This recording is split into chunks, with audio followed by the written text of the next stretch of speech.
Alright, talking now to start the stream so I can be heard on Twitch. Testing. I can be heard on Twitch. Testing. Okay, sounds like it's good.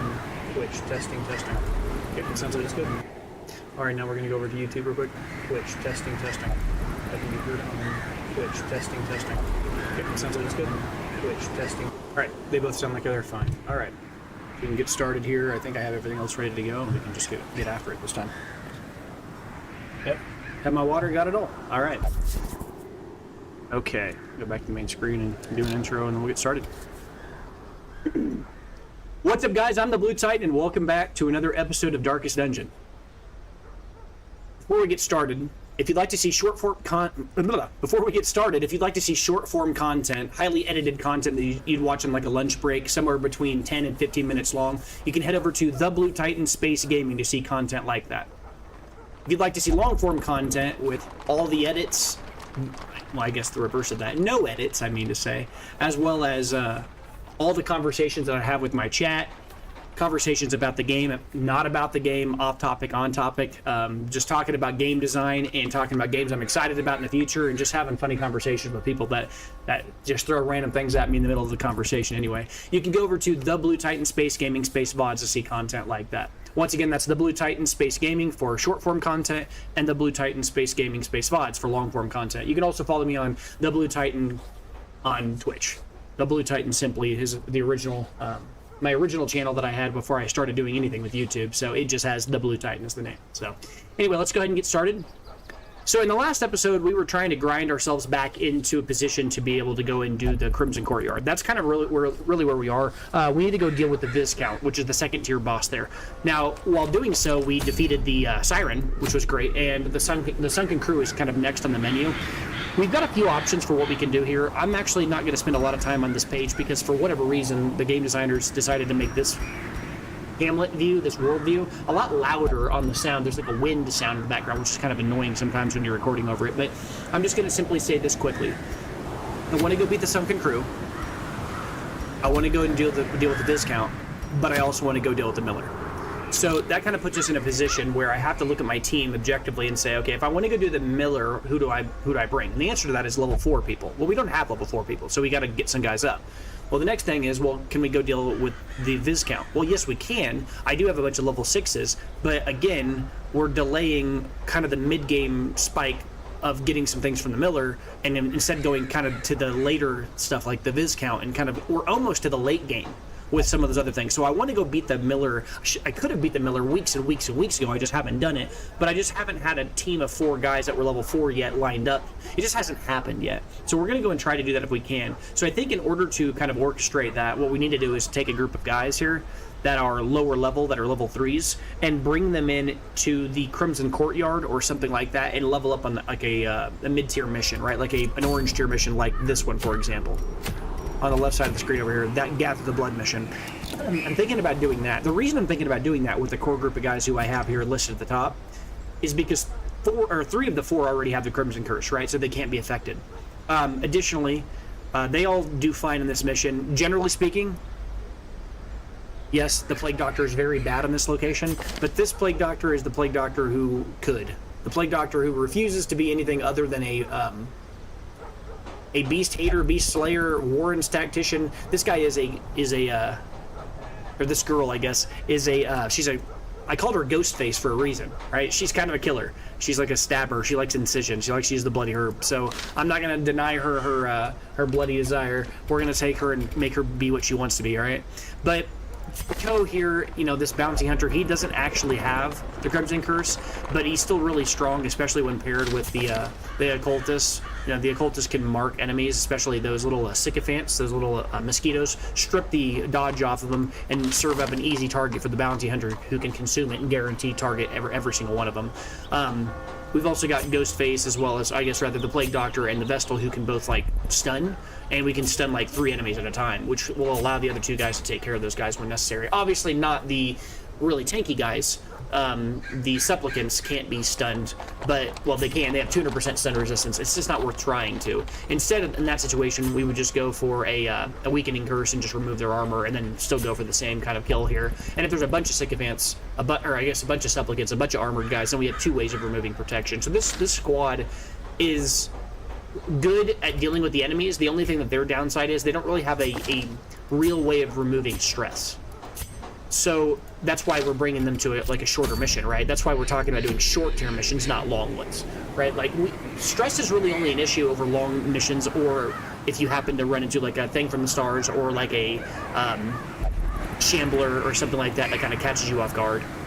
But this is the mission I'm thinking about doing. It's not the mission I want to do. I'd much rather go and do, you know, like one of these missions, like against the Viscount, or go beat the Swine God and get this Wrathful Bandana, or any number of other items that we've somehow have eluded us. Not eluded, but eluded us. But it just hasn't really happened yet that we've got the opportunity to go and do some of these higher tier yet missions. Well, I guess I say that. But the Warrens, actually, we already... Yeah, never mind. A few episodes ago, we finished off the Swine... Yeah, we're on Tier 3 for this. I don't know what I was thinking. I was thinking we hadn't finished Tier 2. Tier 2 we're almost finished with the Sunken Crew. That's the last mid-game boss of the 4 core locations before we actually get to the late game. And in the late game, we still have the first tier boss at every location. I haven't really fought any of them yet. I want to beat the old Sunken Crew before I do that. Now, I could go do a Gentle Tide mission, and that would be an easy way to kind of serve us up a win against the Sunken Crew immediately afterwards.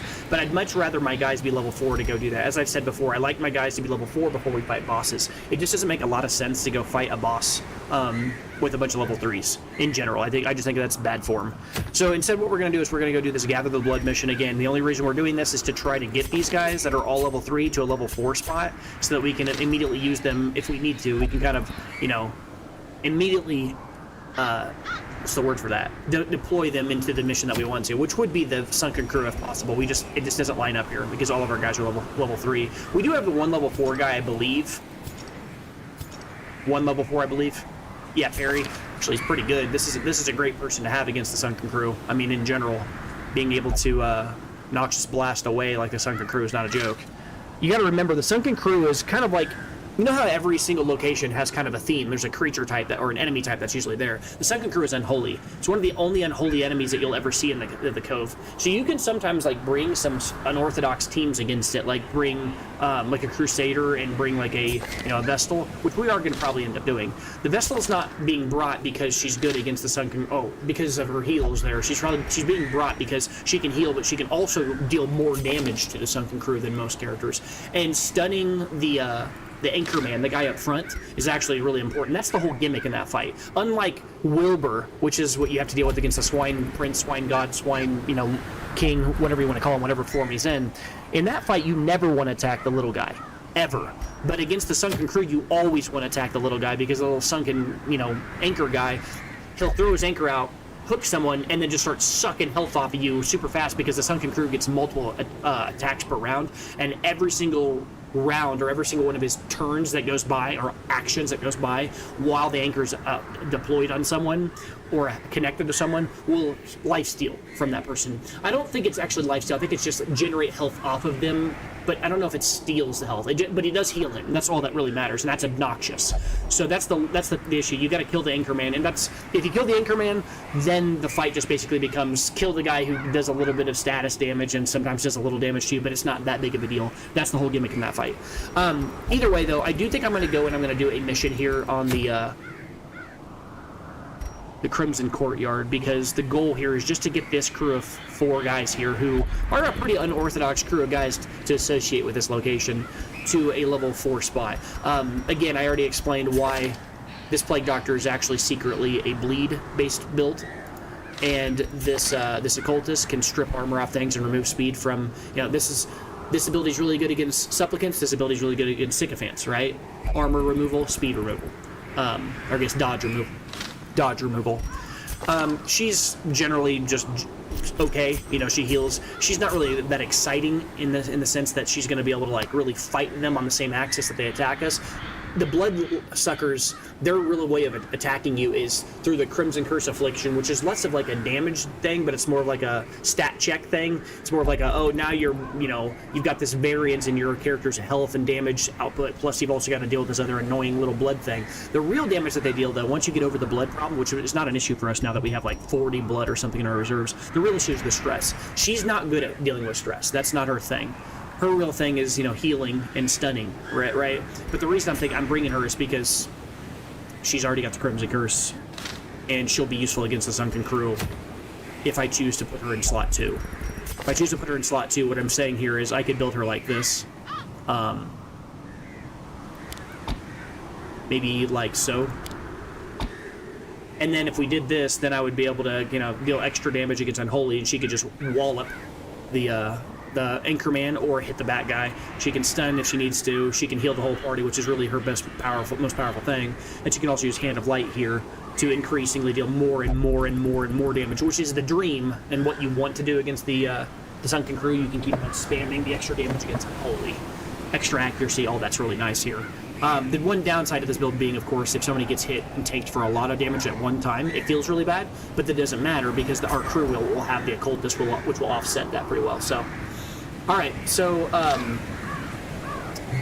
I'm going to go ahead and jump into this mission and get our guys leveled up. I think that's what I'm going to do now. So I'm going to make sure that I have all my trinkets unequipped, sorted real quick here. It's been a little bit since I played, so I want to make sure all that's lined up.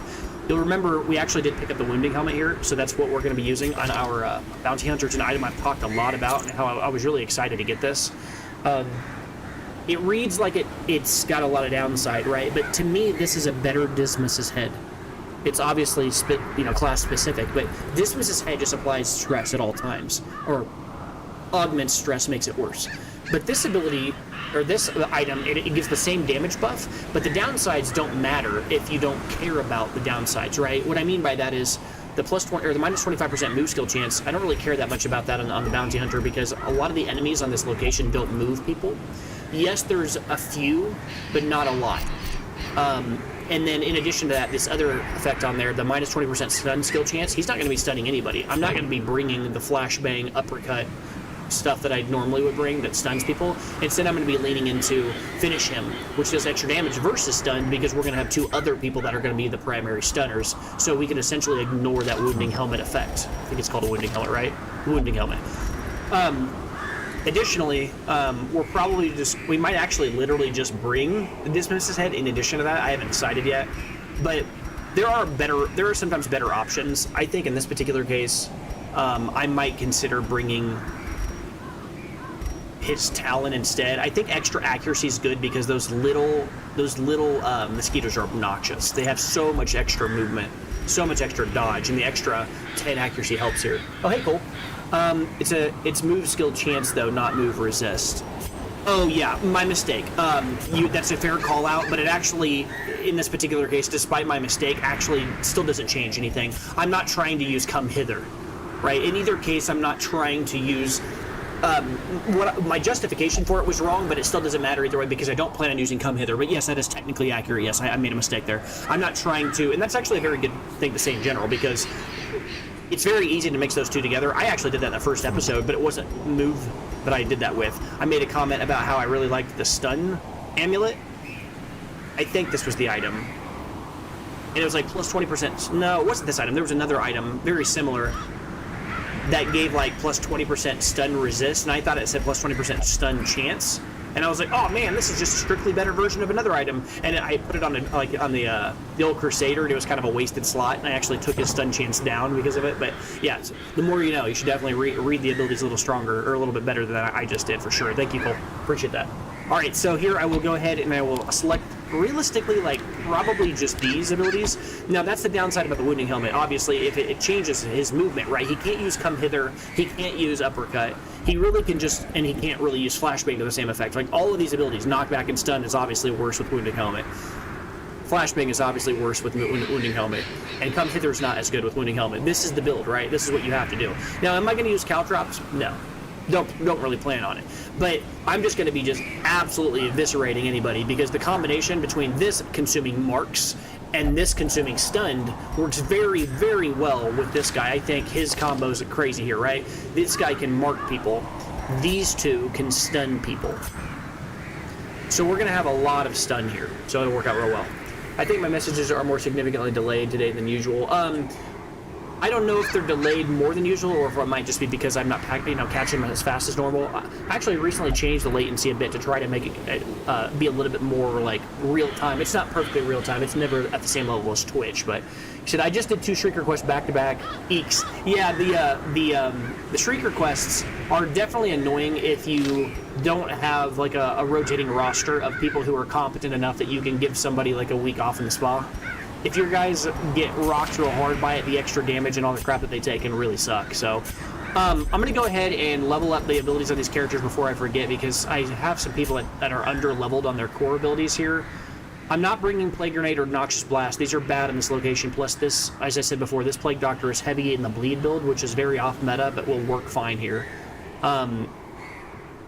Stun, bleed, and then blight, bleed. This has less utility in this location than normal, but it's still good because we have the old occultist. Yeah, this squad is very, very much not going to die, but we could potentially get stressed out. But because this is a short mission, there's like almost literally no threat to dying here.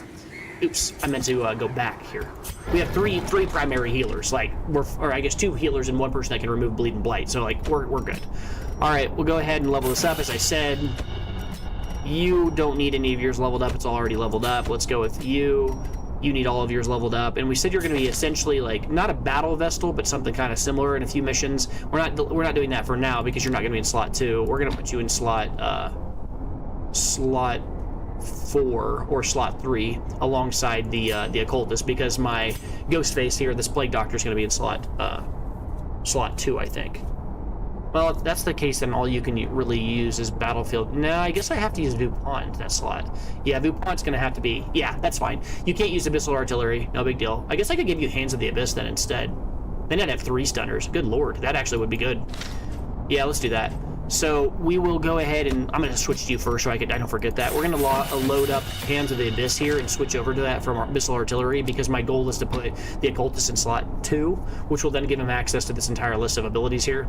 Then he can actually stun people. And again, you got to remember this ability, Hands of the Abyss, has extra utility on this location because it says -5 torch, but you don't use torch on the Crimson Courtyard. So it doesn't even have a cost, right? It also has an absurdly high crit chance. So that incidentally will remove stress from our guys occasionally. 1 out of every 8 abilities. Yeah, 12%. Yeah, 12.5% is 1/8.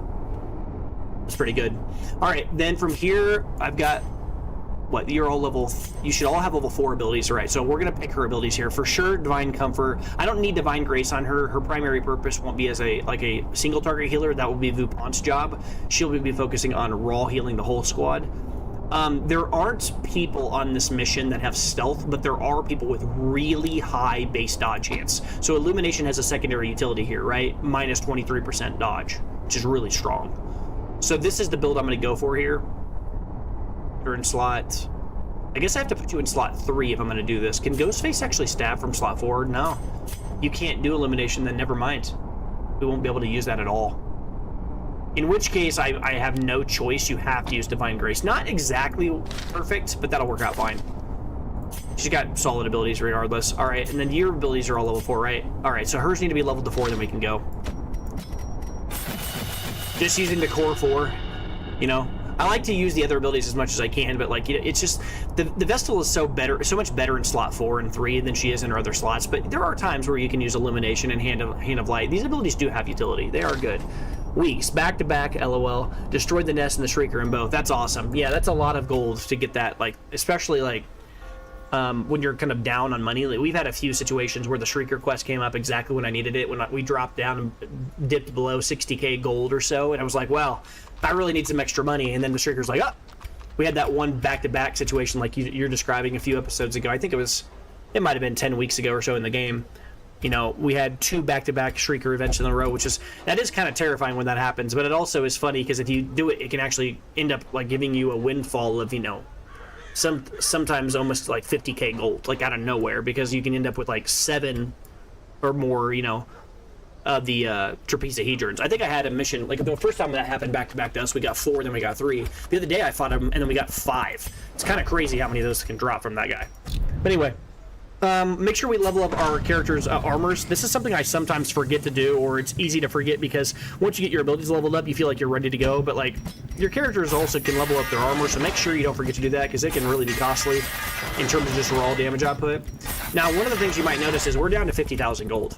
Like, I talked a lot about trying to keep us above 150,000. I've been dipping real hard into the reserves. I need to kind of be more disciplined on what we're spending and kind of do some more, you know, money gathering missions in the next few missions. But it's okay. I mean, we've been on a tear gathering as much resources as possible to build all of these random things. And we're about to build another one of these. I mean, I could build the performance hall. I just don't think the performance hall is like the first one you build. I think it's like I mean, I guess I could. But we don't have a jester right now with this. I'm just going to save until I need something. I mean, this is my ideal one. I'd like to get the Altar of Light here. Extra stun resist, extra healing skills. The stun resist is kind of like whatever, but it's really actually, the stun resist is a little bit better than you might think, because stun resist on a Vestal is pretty solid. And a Flagellant is also not a bad thing, too. Getting stunned while you're in Death's Door feels really bad. The stun resist on the Crusader is kind of whatever, but they all heal, so that's pretty solid. I'd like to get, like, the Outsider's Bonfire, too. I think this is secretly one of the better ones. 2 extra, like, camping skill points every single time you camp on long missions can really matter a lot. And then Cartographer's Map's obviously good, too. Believe it or not, like, you know, I talk a lot about trying to keep the torch level above 1, or at 100 as much as possible, but we still don't have this. This is really good, right? It just generally makes your characters, like, you know, more likely to crit, less likely to kind of take damage from your opponents. Basically, all the stats that you see if you hover above the torch, the top center of the map, when you hover above the torch, it gives, like, plus torch, or plus crit, or whatever it shows, like the stat bonuses. It makes that better. And I'll show you what I mean in a second if I haven't showed that in the past. But yeah, we've only got 1, 2, 3, 4 major upgrades left. And we're mostly focused on gathering crests here. We don't really need, we need crests and deeds. I mean, a lot of crests. So that's what I'm gonna primarily focus on moving forward, is trying to pick up as many crests as possible. And then the occasional deed too. All right, let's go do a mission. Actually, I say that. Oh yeah, now let's go do a mission. I don't want to lock any more quirks. I've already picked up our people. We've already bought. I just bought an item that last week. That was another reason why it cost us some money too. I spent 12k on an item. What was that item? It was the end of the last episode. I know I spent 12k on some random item that was worth picking up that I knew I'd been talking about. Oh, the legendary bracer. We finally got that item. It just appeared in the shop. This is like a mini version of like Dismiss's Head, right? Instead of plus 20% stress, it gives plus 10% stress, and instead of plus 25% damage, it gives plus 20% damage at the cost of -1 speed. It's essentially another Dismiss's Head. Honestly, I think they're both just as powerful. Legendary Bracer I like a lot more on like the characters who are okay with going like slower. So that would be like, you know, generally you want almost everybody to go faster, but I'm thinking of characters like the Jester, or somebody like that if you're trying to go with the damage build, because the Jester going last actually makes a lot of sense, because everybody else gets to kind of like get the enemy low, and then you can kind of finale and kill that person off. It also kind of gives you like more information, because if I'm going first with the Jester, then the Jester, well, I guess I say that, but if you're spamming abilities in the Jester faster, then you get to build up the crits. So maybe I need to kind of step back and think about that a little bit more. Maybe it's not as good on the Jester as I first thought. But I still think the raw damage is worth the -1 speed. It does matter over the course of a mission, but I mean, there are situations where it's like, okay, I can't take any additional stress, and I don't want my characters to get stressed. This mission is going to have a lot of stress. You know, what do I care more about, the speed or the stress? And sometimes, you know, the speed is less important. All right, so we're going to go ahead and do this mission, as I said. It's one of the only orange missions left. This is what I was talking about. Like, we have a lot of guys now up in that upper echelon. A lot of our guys are up there. I mean, it's funny. For weeks and weeks and weeks and weeks in game, I kept cutting people that were level 6. Just kept cutting them, because it was like, you know, like, I don't need all these upper level guys if we're not using them right now. There's just no reason to bring these guys all the way up to 6 and have them just sitting there. And now I'm in a situation where I've got like all these high level guys. It's this distribution is highly skewed towards 6s and 5s, and I don't have as many low level guys here. I mean, I've got a spitting of them. Look at that. some 1s and some 2s, but you can feel it too. Look at all the missions. They're all red tiers. Just going to start feeling a little bit more intense as we go do those missions. All right. I like my Jester to go first and buff the team. His Vapors buff Finale, so I don't even use Solo anymore. Both buff abilities, one of his slice abilities in Finale. Yeah, I mean, I think the Jester going first is solid if you're going for damage. I guess going for buffs. But I was just saying, I guess, going for damage sometimes it's nice for him to go last because he can do things like set up the next round with like changing places of like locations and stuff. Like the Jester here can use Solo and then change his location. So like let's say somebody goes really low on health. Then you can use the Jester if the Jester goes last to use Solo to go up front at, like if you're like, oh crap, one of my guys is already on death's door.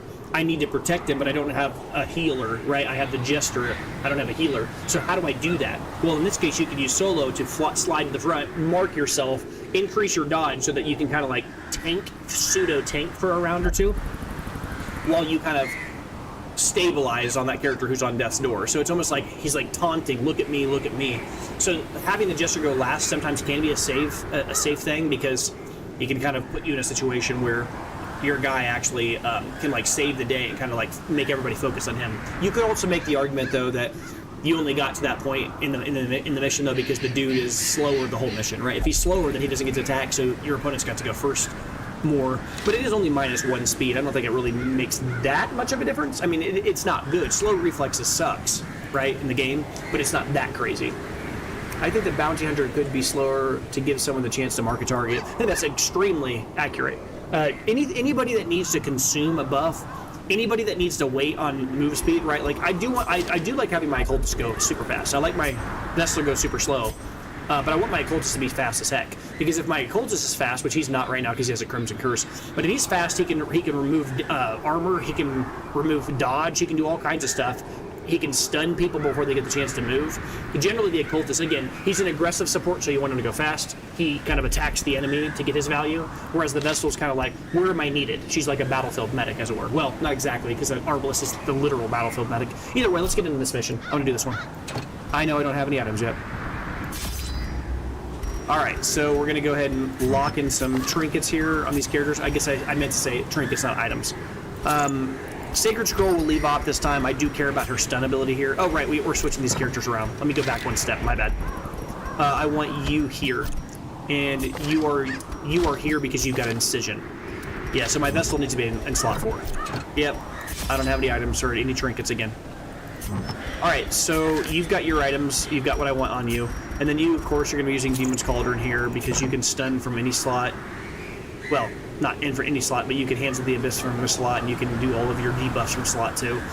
I think Occultist actually secretly is a very, very powerful character in a way that, like, you know, sometimes is unsung. The ability for a support character to be in slot 2 is just absurd. Because he's so flexible, he can be on any squad, and he can be being a support from slot 2 is really powerful. Because then you can like run a Man-at-Arms or like a you know, some kind of like a backline damage dealer, or you can do something like have I said the Man-at-Arms, then I said back range damage dealer. I actually mixed I kind of spliced together the two thoughts I was going to have. The Man-at-Arms in slot 4 going that support style build where he's shouting commands but not dealing any damage, but also the character I meant when I said damage was the Master, is what I meant. Either way, we're going to go ahead and select an item here on this guy. I might consider going Dazzling Mirror here. Extra stun chance versus Bloodsuckers. It's kind of interesting. It might actually be better on you. Actually, no, you're not going stun though. You're not going stun as much. It would be better on you, wouldn't it? Because my Plague Doctor's not going to be heavy on the Blasphemous Vial this time. My Plague Doctor's going the Incision build. As I said before, it's kind of a mean build, but it's fun. Bloody Herb. Plus 10 accuracy to melee, plus 30% bleed skill chance, plus 20% to melee. This is insane. These are absurd like stats. Can you imagine if I had that? If you could get this on, you know, maybe not the bleed skill chance, but like plus 10 accuracy, plus 20% damage on like a leper. What is this item? It's so pushed, and it's clearly been made specifically so that you can play a build on a character that normally doesn't do that.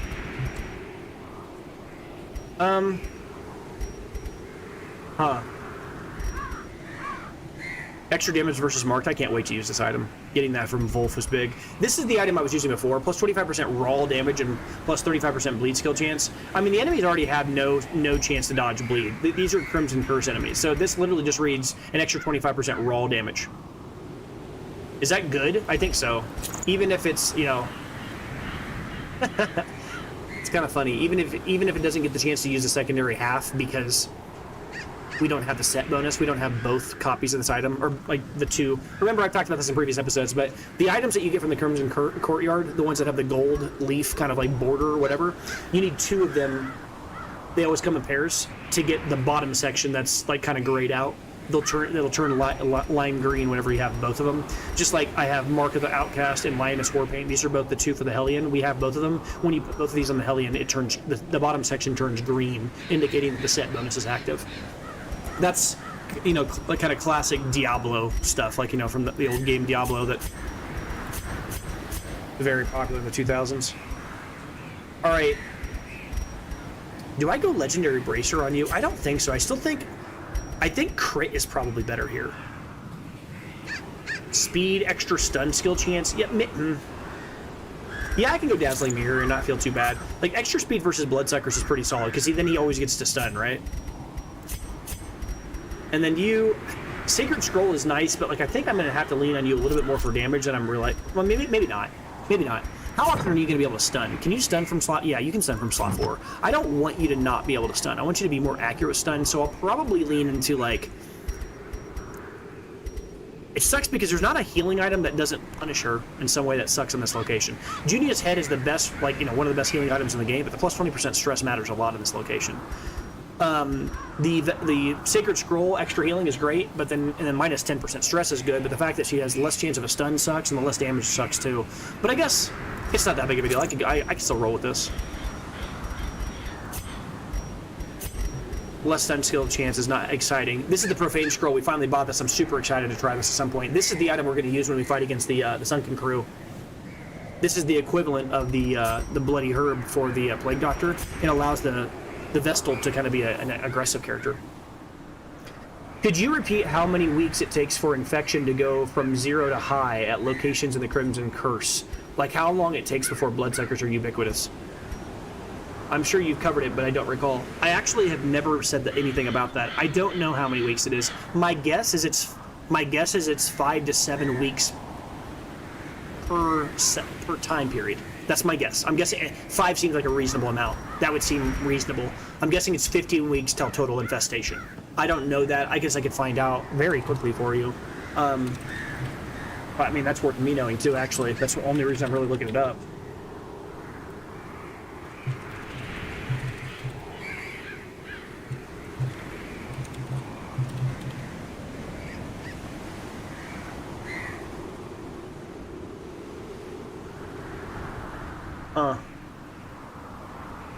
There you go. It takes about 4 to 6 in-game weeks until the infestation becomes high. Well, that almost makes it sound like it's saying that it goes through 3 tiers and gets to high immediately. I don't believe that's the case. The problem is, you know, Google's AI is terrible. It says high infestation. By the time the infestation is high, around 8 to 10 weeks after it starts. Okay, so maybe it's every 3 weeks or 4 weeks? DLC speed up. Updates of the game accelerated the speed of early infestation, making it faster in the original versions to reach the Baron boss. I don't know. But yeah, I don't know. Actually, I have to go track that or go look it up on a wiki. I've never thought about that. I beat the Baron, but when I visited... Wait. I beat the Baron, but when I visited the Viscount, it was barely beat the first room. Infestation reset after beating the Baron. Yeah, so whenever you beat a boss, it resets the infestation levels. And it also removes the Crimson Curse from all of your dudes, which you probably figured out. Which is, you know, a good incentive to take your guys there.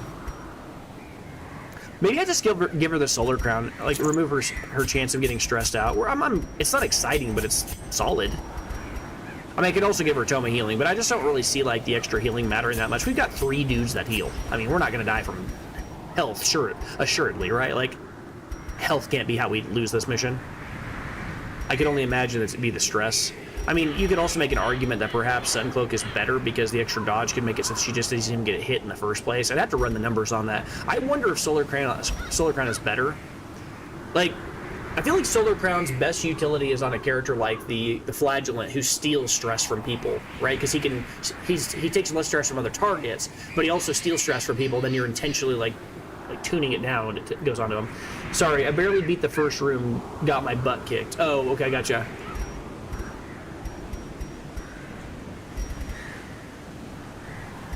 Yeah, I don't think there's an obvious choice here for her. I mean, Junia's head is obviously the thing I'd do if I was trying to push heals in to make our heals stronger, but I don't think that matters.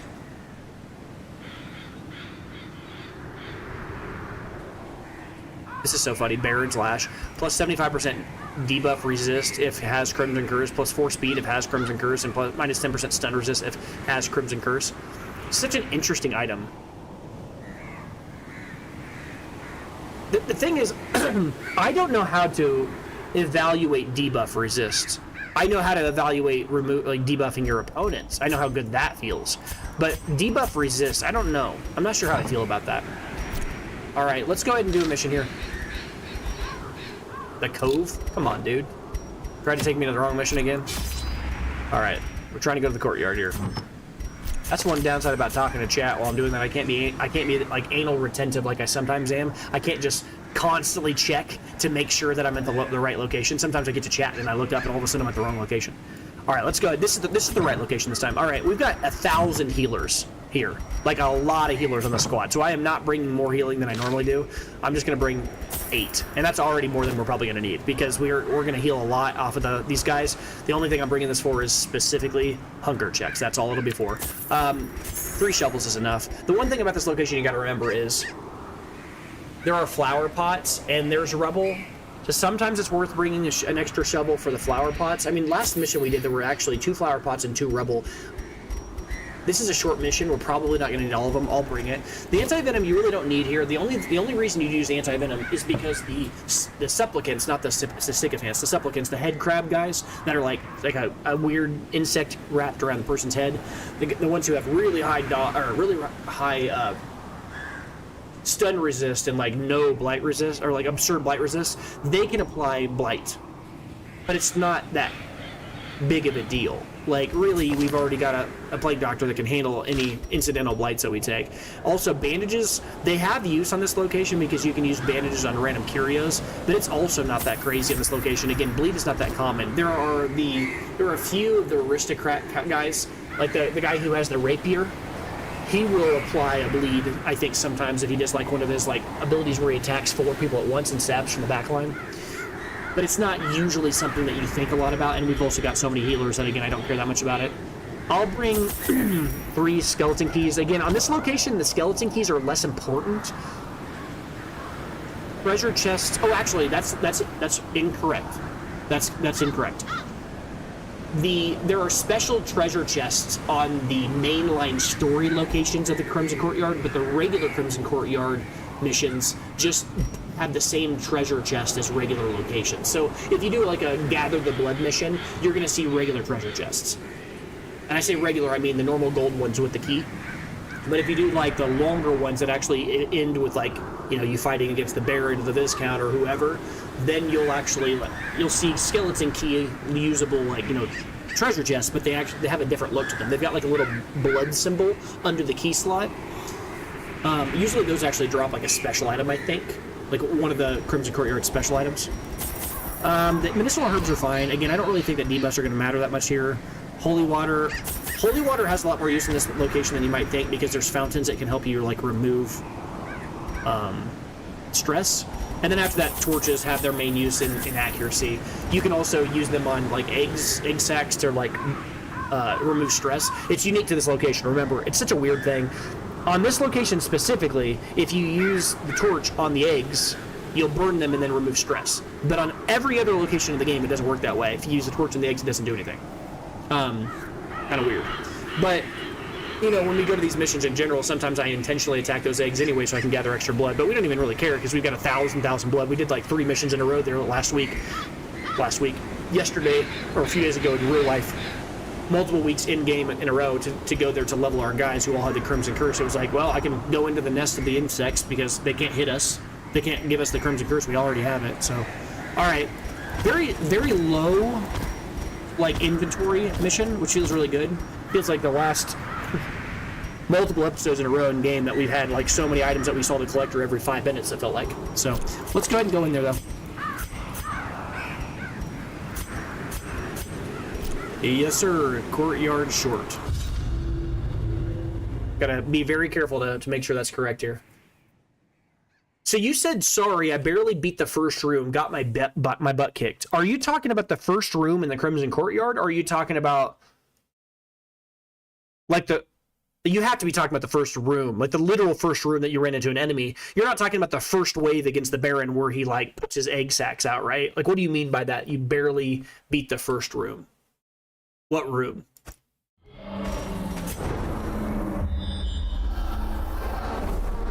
You know something I haven't talked a lot about because I don't know enough to say this? Oh wow, I didn't bring blood for these guys, and they're both wasting. That is bad. We'll talk about that in a second. But the first room of the Viscount Epic mission. Oh, I got you. Something I haven't talked a lot about is scouting chance on this location, because I don't know if the courtyard can spawn treasure rooms in the same way as a normal mission does, since these little missions are kind of like regular missions, or if this location spawns those like special treasure rooms where you find a survivor that you can release, like you would normally see on the longer missions for the Crimson Courtyard. It's kind of an interesting question. So I'm kind of curious to see how that works. But anyway, we got to pay close attention here because we need blood bad. These two guys actually are craving, and they're wasting, and I didn't realize that. So we can't get through this whole mission before one of those guys probably dies from wasting. But we have a few fights coming up, so we'll be okay. This mission's all about finding blood, so all right, sure. This is the guy in the middle that I was talking about, the guy with the little rapier. I guess he's not showing it right now, it's behind him. But he's the guy I was talking about that can hit you really hard and like bleed your guys, I believe. So we're gonna go for an incision here. So this character's supposed to do is bleed people. And she's really efficient at it. Like, I mean, that's a lot of bleed, so. I think I'm gonna mark. You just won't kill her, right? I mean, you could hit for 18, or I guess I could just kill this dude. Yeah, he just bleeds here. He just dies instantly. That's great. That'll work. That's a lot of damage. That's a lot of damage and a lot of horror real fast. Wow. Even the boldest gaze. And that's where it feels really good to actually have her little, divine comfort heal the entire squad, because they all just took like a little bit of damage there. It's kind of a lot, actually, though. All right, here I'm going to go ahead. She's got 15 dodge. I'm going to go ahead and remove the armor from this guy, though. I think that's probably more efficient. The slow death. Unforeseen. That's fine. Unforgiving. And then we'll go ahead and go for a heal here. Oh, hopefully she doesn't pass her turn. She did. That's what happens when she's wasting, so she's freaked out because she doesn't have any blood. We got to take care of that super fast here. I made a mistake in not bringing blood. We have 40 some odd blood at home. It's not like I didn't have blood. I just kind of forgot. Oh, don't stun him. Come on. Okay, cool. Oh, he just marks. I thought it stunned. All right, this guy has no protection, but he has 9 dodge.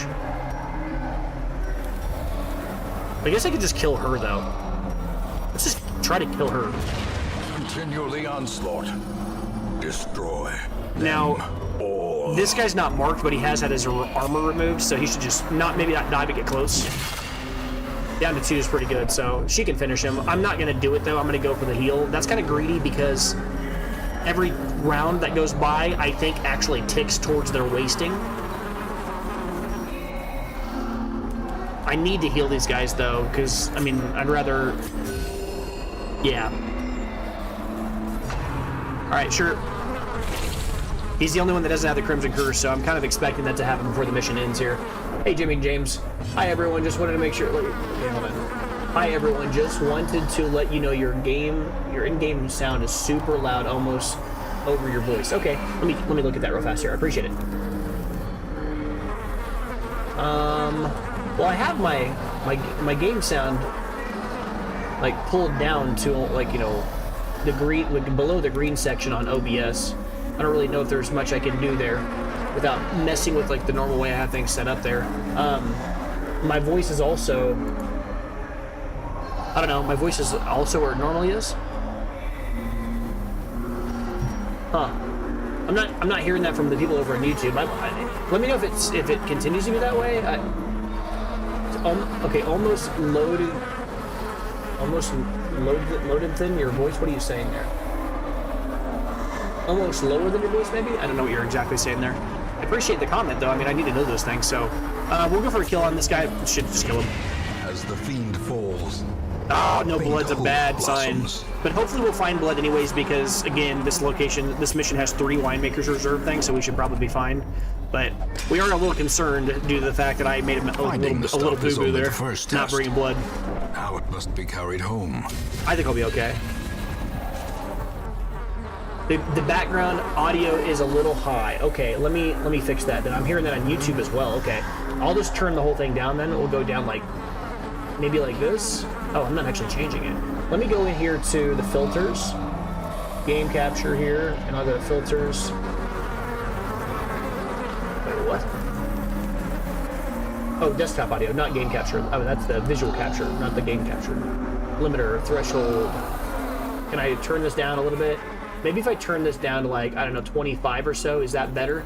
Let me know now, because now I just turned it down overall for the entire channel. So, oh, I understand, yeah. So, louder than your voice, okay, yeah. So I just turned it down across everything, so hopefully that helped. Let me know if that does. I can hear a difference a little bit, so hopefully you guys can as well. All right.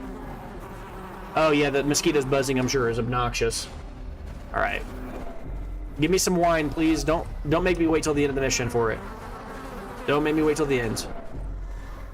All right. It makes me nervous. I can't even like just stream my normal thoughts right now because I'm so concerned about one of our guys wasting because I happen to not think about. Oh, there we go. There's some wine. All right, we're good. Finally, some blood. All right. Oh, 4 is nice. Awarded to the brave and the foolhardy alike. All right. Never punished. Okay, that's all I wanted to see was a little bit of blood there. That's great. We are fine now. I'm just gonna, again, the whole point of this mission is for us to level up, but I want to just gather as many resources as I can. I'm gonna take every fight I get the chance to see. We're not in any real threat right now, so. All right, this thing, you can use medicinal herbs on it, and it'll give you food. Sometimes it gives you other gold. Yeah, food and gold, literally. That's good. All right, so this fight can go really south very fast if you don't absolutely crush, either kill the ghoul fast or kill the corpse eater, one of the two. But this is like a sword and shield fight. The corpse eater removes all of the strength from your guys, so you can't deal any damage, while the guy in the back, who we've seen many times, will just absolutely crush you with raw damage and has a lot of protection. So you've got to make a choice and kill that person fast. Whoever it is you kill just that one. So I'm gonna go for raw damage on the front guy because he only has 15% protection, whereas the guy in the back has 40. We're just gonna try to kill him super quick. Stun chance is the same on both of them. This guy actually has a pretty high stun chance. None of these guys are not, they're not blood suckers. So this dazzling mirror is not buffing on him. It's not mattering here. You know what I just realized? This says +4% or +4 speed against bloodsuckers. It can say that instead of saying +4 speed if enemy team has a bloodsucker, because there's never mixed teams. Bloodsuckers never team up with non-bloodsucker teams. Interesting, I've never noticed that. Alright, so what is your base chance to stun here? It's 140%, and that's all. And then you got, so it's a 70% chance it'll hit. I think it's worth it. I mean, you got 15% protection, but what's your bleed chance? Pretty high bleed chance, though, or resist. Let's go for stun. Awesome. I don't want to see any debuffs from that guy. It's obnoxious. I might even get lucky enough to stun the that guy, too. Her stun chance has been lowered, though, because she's rolling with the Sacred Scroll, which kind of sucks. So she'll have a 120% chance. So she'll have a 50-50 to hit him. So maybe I just go for a raw heal across the whole squad here instead. It's not exciting. I guess I could also deal dazzle, or go for a judgment and just hit him hard. But, I mean, what's 6 damage in a health pool of 41 when he's got 40% protection? In which case, it's probably better just to heal everybody. I think it's better just to heal everybody. and then let you just go for the same guy here. I mean, your stun percent chance is pretty low in general. You're going with the bleed build here, so you're not going to be really stunning against these targets particularly. Let's just go for raw damage. And then this thing will die in this next round, and then we'll deal with the ghoul. The annoying part is the ghoul is going to probably howl or throw a skull, and either way it's going to hit it with a bunch of stress, and it's obnoxious. I'm not really worried about dying. As I said, the one thing I'm worried about on this mission is getting hit by a bunch of stress. That's the main thing that can affect us here. Stress is the most annoying thing here. I'm gonna go for a weakening curse on this bad guy, because he's got 40% protection. That's obnoxious. And this could probably just kill him outright. He's got what health? 16? Yeah, this could probably just kill him, and then we could use the yeah, and then we could use the highwayman, the bounty hunter to mark. Nice crit. Perhaps the turning point. All right, here is when I will go for a dazzling light, and I'll go for a stun. It probably won't hit, but you know, 50-50 is fine. Masterfully executed. Nice. And then since we got the free stun in there, now I'm going to go for a mark for death here. Remove that extra armor. 6%. You know, he's still got a little bit. Technically, not as powerful as the removal of the armor from or the protection from the occultist. But the thing about this ability is, while it removes protection and lowers damage, it does not mark. So here, I could do a few different things. I think he's got 14% dodge. I'm going to go for the removal of the dodge here, if I can do it. Oh, that's not him. It's not his turn yet. My mistake. Annihilated. Never mind. Didn't matter. All right, we'll take all that. A trifling victory, but a victory nonetheless. All right, cool. That's pretty nice. Well, I like to fight every single mission, every single battle if I can. The extra stats that you get, just the extra food, all these incidental little things that you don't really think about. You're like, oh yeah, you know, the extra food here, the extra food there, whatever. It's really like the protective padlocks. These little items like this that really don't have a lot of value to us at this stage in the game. This is still like 1,100, no, I guess common items are 1,100. This is like 1,300 gold or something if we sell it, which matters because we're kind of like not in the hole. We're only on 50,000 gold now because we spent a pretty penny the last few episodes trying to catch up. This is the curia that interacts with the bandage. One of the only ones in the whole mission that does.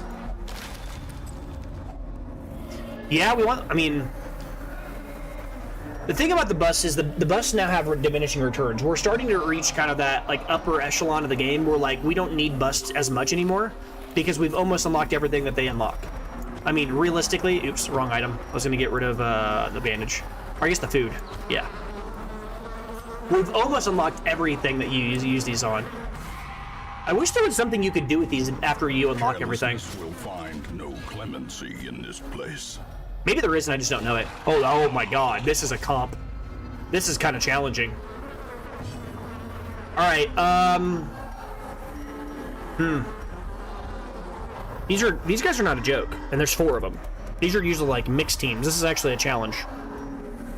So the question is, do I just go for a kill on a single target immediately and just try to wipe one of these guys out? Because the Chevalier is going to just cause us all kinds of problems. So we want to kind of lower the random damage from other dudes first.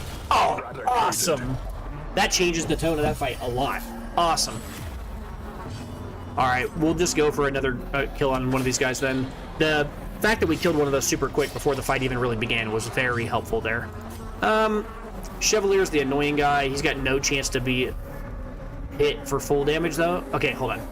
He doesn't take as much damage. He's got 30% protect. So your thought might be, why don't you use the weakening curse on him or try to kill one of these front guys? But he's only got 40% stun resist. So this'll hit guaranteed. It's a guaranteed stun.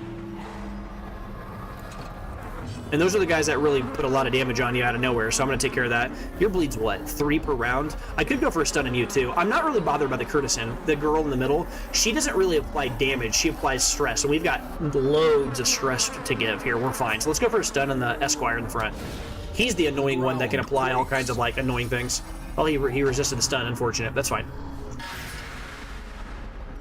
Okay, that's funny. You chose to pick the guy who's stunned to be your guard. Interesting choice. Yep. All right, doesn't matter now actually, technically, so never mind. We can't really, I guess we can kill the Chevalier. Is it worth it? What's his dodge? His dodge is 9. I'd like to remove the armor because he's got 65% armor. That kind of sucks here. So I guess we'll just go for the kill on the front guy, because the other guy in the back has so much armor right now, it's just kind of bad. We don't have any abilities that hit multiple targets. That's a weakness of our comp. I guess I'll just strip the speed off, or the dodge off this guy and just guarantee he dies. Where this fight gets away from us is if this guy somehow, Esquire, survives a round. But he didn't, so we're okay. Broken. Maintain the offensive. And then here I could do a few things here, but the reality is this guy can't be stunned because we just stunned him, and I can't stun her because if I target him, he's going to get in the way, and his stun protection is going to be there. So the best thing for this round is probably just to go ahead and do a Divine Grace heal here. Offset that bleed that's happening. Sure. We keep on using Damsel in Distress. Does that stack? Wow, he's got 80% protection. That's absurd. Okay, so I guess we just start working that down here. I'm gonna stun him next round, so it won't even matter. Really won't even matter at all.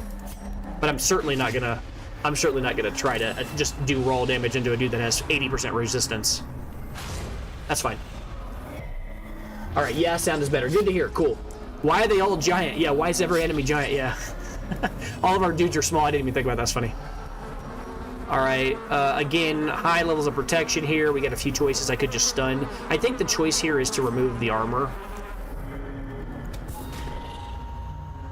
And then let somebody else stun. Hopefully I was hoping that the bounty hunter would go later, but that's okay. We'll just remove all the armor from this guy. The debuff didn't work, but that's okay. Here I'll go for a stun on him again.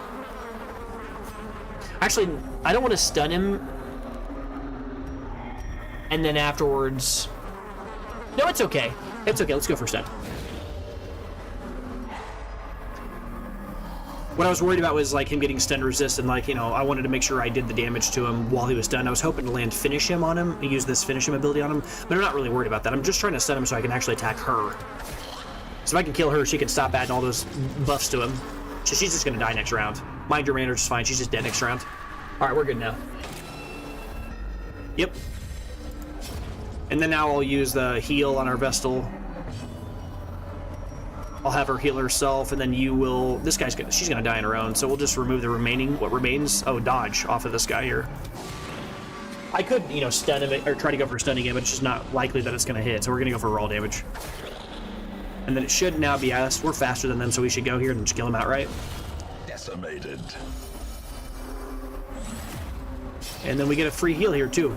I do have a bandage. I guess I could have used that. I was kind of keeping it on the off chance we would have another Curio to interact with. The reason being here is because we have so many healers on our team and the ability to remove bleed that it doesn't really provide a threat to us. Bleeding is not really important. We're not at really any threat of death that way. Yeah, we're taking the crest. As I said, that's the main thing I care about now is crest over almost everything else. I guess now I'll go ahead and use the bandage.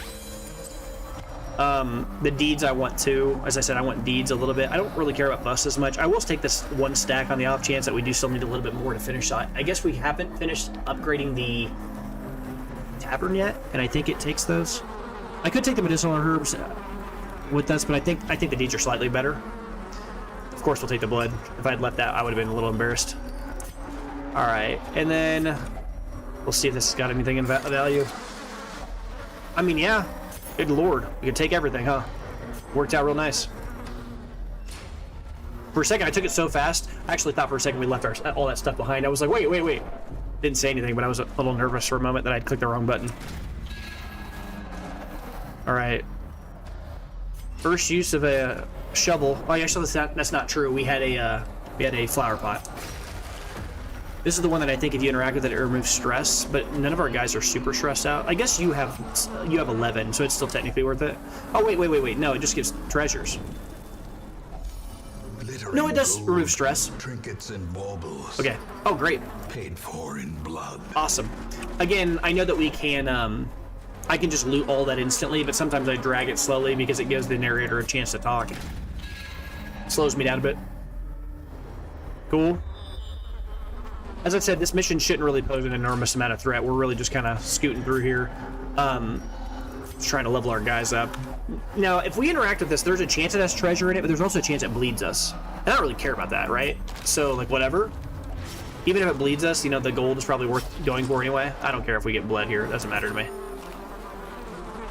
All right, I'll go ahead and increase our accuracy, though, for the rest of the mission. Or the rest of this Until our next fight. Through our next fight. Remember to use your torches between fights on the Crimson Courtyard. All right, there's some blood. A little annoying. We don't really have the slots to take it right now. I will leave this and I'll come back. All right, there's the other one, so that'll finish the mission. I guess if that's the case, I'll go up first. Or I mean to say down first, because we want to end on that blood. All right, cool. Okay, protection is 15. Where this gets a little dicey is the large corpse eater here can be protected by the damsel. So if we try to kill him fast, and then she protects him, or has him protect her, and then she just starts stacking armor on him, it can get a little scary. So you have a choice here. You can either try to kill him super quick, which is possible, or we kill her, and I think that's the actual pick here. So I'm going to stun her, and then I'm going to have my bounty hunter just insta kill her with finish him. And then after that, the rest of the fight is just us trying to ignore this guy's annoying little status ailments. I could go for a stun. Oh, never mind. It's only hits slots. Never mind. This does. Is it worth it? What is your stun skill chance? 130%. 130% chance. Yours is only 120%. So actually, you'd be the higher chance of doing it. But what is she gonna do otherwise this round? Nah. We'll have use incision. I'll take the minus 10%. This character hit for a decent amount there, so I guess I could be using the Crimson Curse, craving, feeding blood right now. Probably should do that. Because I just don't want to take extra stress for no reason if these characters are going to immediately go back-to-back in mission. Let's do that. Then I'll go for a stun here. Probably won't hit. I'm not really too worried about it, though. Just the most efficient thing she can do. Nice. You talked about visiting the farmstead last video. Did you get around to that? I would like to see your team comps for the Endless Harvest. I'm going to do that, I think, this episode. I just didn't get the chance to do it because I didn't have anybody that was level 4, and I want to go kill the Miller first. I've just somehow managed to not fight against the Miller. Like, it just hasn't happened. We're like almost to the late game, and I've somehow managed to miss the Miller entirely, which is kind of a shame. I want to go do that whole thing. All right, remove the protection here.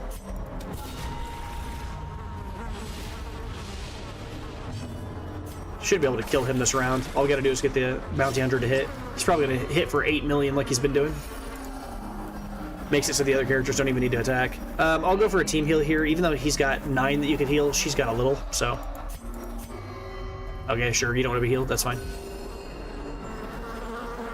Finish him, please. Not quite. Alright, dead next round, that's fine. We can pray. That's the ability I was referring to. So, like, marks him, and then also, like, affects him with, like, a debuff. Did he get hit by it? Oh, he might have dodged it. Never mind. Cool. Monstrous size has What do we get? no intrinsic merit. Oh! Unless inordinate exsanguination be considered a virtue. This is why I want to do these missions. I want to soak up. Like, I've been trying to explain this to people. You should do the Crimson Courtyard non-main missions because this is where you soak up the set items. If you don't go do these and you go beat all the Crimson Courtyard mainline missions, I think I don't know this, but I think there's a chance that you might stop yourself from getting all of these. Because I don't know this, but I'm pretty sure that once you beat the Crimson Courtyard DLC, I could be wrong, but I think it might, like, end. Because think about it like this. If every boss you beat removes the Crimson Curse, then after you beat the final boss, is there even a way to get the Crimson Curse anymore, or did they defeat all the Bloodsuckers? I don't even know if that's true or not. So I'm kind of paranoid. I want to make sure I actually get all these items before I go do all of that. I don't know. But the point I was saying is go do these lower tier missions because you can soak up these awesome set items. And now I've got I've got both of the Crusader items because the other one was like a shoulder pauldron thing. So now we actually have this. What's this do? Plus 20% healing skills. All right, plus 20% stress skills. That's fantastic for like the inspiring cry build, plus 20% max HP. I'm all for that. That seems great. That seems awesome. If anybody knows what I was just saying there, if you know the answer to that question, please answer it. I don't actually know if I'm right on that or not. But my gut tells me that you can, like, lose out on those items. Wait, this is the third one of these I've seen now. Wine crate. This is not the normal thing. So what I was talking about, remember, if you see wine crate, not the reserves, but the item called wine crate, this is an item that you can interact with the shovel, which is weird because it has the exact same Curio sprite art of the whatever reserve thing that you come to this mission for. There's 3 of those on this mission always, but the wine crate is actually the same art, but it's a different item. That if you interact with it using a shovel, you can get a firewood in case you need to camp, even on missions that you normally wouldn't be able to normally camp on. So if we wanted to, we could camp here. This comp is actually pretty bad at camping. Like the back 3 don't have a lot of great camping skills here. I mean, yes, the occultist has not abandoned hope, but dark strength, which is pretty strong. And the Vestal has some good things on a religious team, which we are not. And the bounty hunter has a very powerful boss killing, abilities, but there's really no upside to camping here. So we're gonna ignore that entirely. Hey, another one of these. That'd be 3 in a row. Wine crate again. Let's just interact with it directly. What's in it? Okay, so if you interact with it just directly, it gives you loot. I didn't know that. That's good to know. That's great to know, actually. I guess I'll just eat the food. Maybe not. Oh, yeah, we didn't have a full stack. Never mind. What do I take here? I guess I'm going to drop the holy water, because if we're going to interact with the other wine crate on the way back, might as well, right? I guess I could also drop the torches. I mean, what are they doing? I could burn a torch and just say the heck with it. I don't really need the holy waters, right? All right, we'll turn back around and we'll go interact with that curio real quick. How come the bottom stat is grayed out on the trinket? Oh yeah, okay. So Jimmy and James, I see like you asked a question here. So again, these items are unique, like in the same way that the old Diablo games were unique in their like set item kind of things, right? So imagine I have an item that only works whenever I have another item on. That's what these do. So you need 2 trinkets. Both of them will be for that class. So the Crimson Courtyard has 2 unique items per class that if you wear both of them, the bottom part that's grayed out will turn lime green and become active. So I'll show you that when we get done with this mission, but I have a set of pauldrons that if I wear them will unlock that plus 20% at max XP or HP. The pauldrons also say at the bottom, incidentally, they also say plus 20% max HP. You need to have both for it to say that. I wish it actually said that, because I didn't know that until I actually stumbled upon it. This playthrough, actually. So it's a good question, though, because it's not obvious. This should just kill somebody outright. Oh, never mind. This is a higher tier mission. The guys, they don't have 7 health. They have 10. All right, we're just gonna go for raw damage on one of them. He'll kill anything. And stunning one is basically like killing one here as well. And then you should just kill somebody with incision pretty easy. And then we'll go for a stun on the other one. I could go for a heal here, but it's just not really necessary. Oh, the dodge sucks. You stopped the clean sweep there. These spiders are so variable in their damage. I've seen that exact spider attack with that ability and hit for 14. And then he just hit for 2. I mean, okay, sure. Just undo the attack, that's fine. Stun this one, I guess.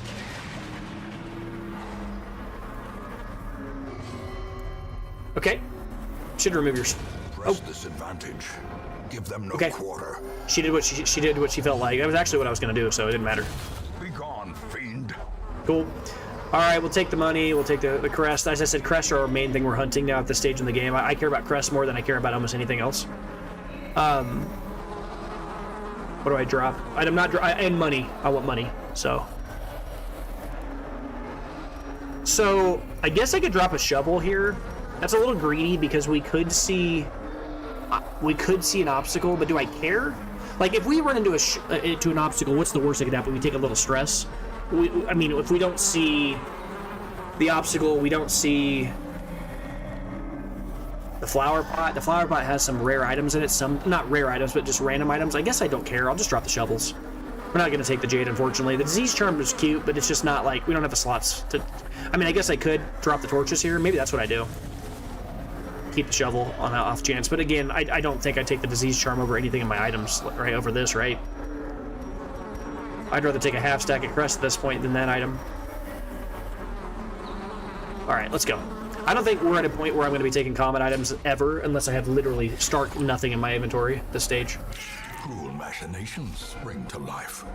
No idea on the realm closing, but I do know that once you finish it, you gain access to a solution to the disease. Well, that's a bit of a spoiler. I had no idea. All right, cool. You're stunned.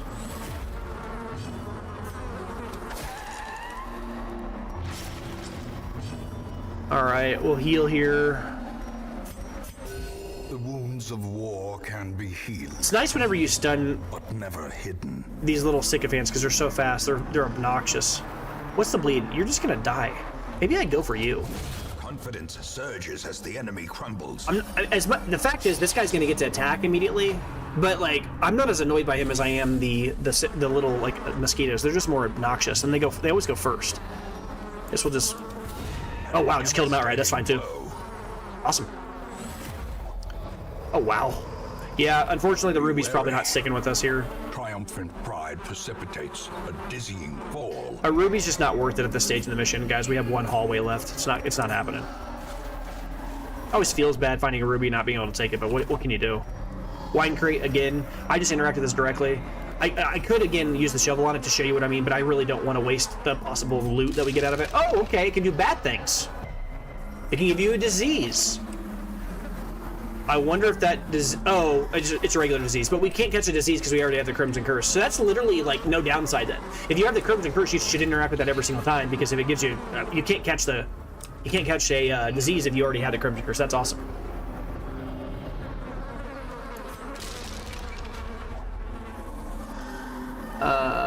Oh, you didn't have to take back your comment there, buddy. I'm sorry. I didn't mean to. Like, wasn't trying to, call you out. And it's no big deal. The game's been out for 10 years. I mean, I guess it is cool to know if a spoiler's coming, but no big deal. Oh, what in the world? Oh, that was a wine crate too. My God, everything's a wine crate. That wasn't even that. Okay, that means there were 3 wine crates in 2 hallways, not including the mission-specific ones that you find. So that's 6 of them, like in 2 hallways. Like that's wild. All right, we'll go. This guy has no chance of being stunned, right? Like a really low. I guess we go for the stun on the girl in the back, even though that's weird. She's in slot 3. Feels weird stunning somebody so far in the back, but it can reach, so we'll go for it. This should just kill him because the bleed will be 3, right? Yes, awesome. So he took, yeah. And then from here, again, I'm just gonna go for a raw heal. Not exciting, but you can't really stun him. 70% is a lot. A momentary abatement. He said Ruby would have been better than the Onyx. See, I didn't even see that. Yeah, good call. Obliterated. Hopefully I'll find something that can offset my mistake there. Good call for sure. Ringing ears. Blurred vision. The end approaches. I'll go ahead and heal here. I mean, we don't have any chance of dying here, as I said. We got so much heal, but why not?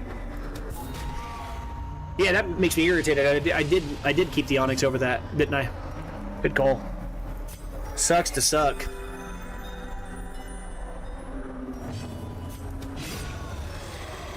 Hopefully we find something that makes up for it. Never punished anyways. This expedition at least promises success. Because I'm going to take that over that for sure. But 1 Onyx doesn't really matter. I would have probably dropped the Ruby for the 3 busts anyways. So it's okay. Never punished. Alright. Alright, last winemaker's reserves here. And then here we have to get rid of the food for it, which is, whatever. That's literally not important. I guess... How much is food worth? 5 each. This is 50 gold. And these are worth 20, so that's 60, and this is 20. It's the semantics, right? This is worth 50 total, this is worth 60 total. These are each worth 5, so that's 50, so it's the same value as the 2 shovels. Doesn't change anything here, so we can just go. Awesome. That went well. I said before, like, this mission posed no real threat to us, right? It's a beast, not a bloodsucker. What are we talking about? What creature? Are you talking about, like... Wow, what are you talking about? It's a beast, not a bloodsucker? Oh, are you talking about the person I stunned or something like that a bit ago with, like... Which character are you talking about as a beast, not a bloodsucker? Surely you can't be talking about way back when we were fighting against the ghoul and the weird tentacle guy. Quick reflexes! Holy crap! Pico just came in clutch there. We recruited Pico like at level 3 with no good quirks yet. Well, he had on guard, so that's crazy. On guard and quick reflexes. This dude is super quick. Manslayer's okay, but not really that good. And compulsive is awful. We want to get rid of that as fast as possible. That sucks. Let each help the other, and in so doing, help themselves. Guys, that's huge. We can just go beat the Miller like straight up. We could just bring 4 level 6 dudes and just go crush the Miller. We can bring anybody with us that's level of any level. Helping Hand. Putting ego aside does not come easily. We can just bring anybody at any level. Level restrictions removed for next quest. That's only happened to us one other time during this playthrough, so that's awesome here. We can just go wipe the Miller real quick. Awesome. Sort by rarity here. Okay, so now I can actually show you this. So Jimmy and James here, like over in Twitch here, I'm going to go ahead and show you what you were kind of asking. So if you pick Anscott as an example, if we take Anscott and you take, he's got 2 items here, the Signed Conscription and the Glittering Spalders. I said Spaldrons. This item by itself doesn't do anything when it's on him, and neither does this one, but if you put them both on him, you see how it turns lime green? Or like neon green. So now this item actually has the top 2 sections, but just make sure you understand too, this isn't, I don't know if this item, let me check. It's hard to tell because he has, what's the ability that's causing him to lose health? Fragile. That's annoying math. Let me remove all of that from him real quick. I'm just gonna do the math real quick here. What I'm trying to find out is whether or not each of these items is applying at their own 20%, or if it's just a core total shared at 20% from the pool. I would assume it's like the Diablo set bonuses, which is where the idea was kind of recycled from. Let's find another Crusader who doesn't have the random extra health buff. Okay, so he's got max HP 33%. Or 33. So 10% of 33 is 3.3. So if he were to gain 20%, he would go up to 3.3 plus 3.3 or 6.6 probably rounds up. He's probably gaining 7 health. He should probably go to 40. If not, he should go to 47. 47 would indicate 2 of them are triggering.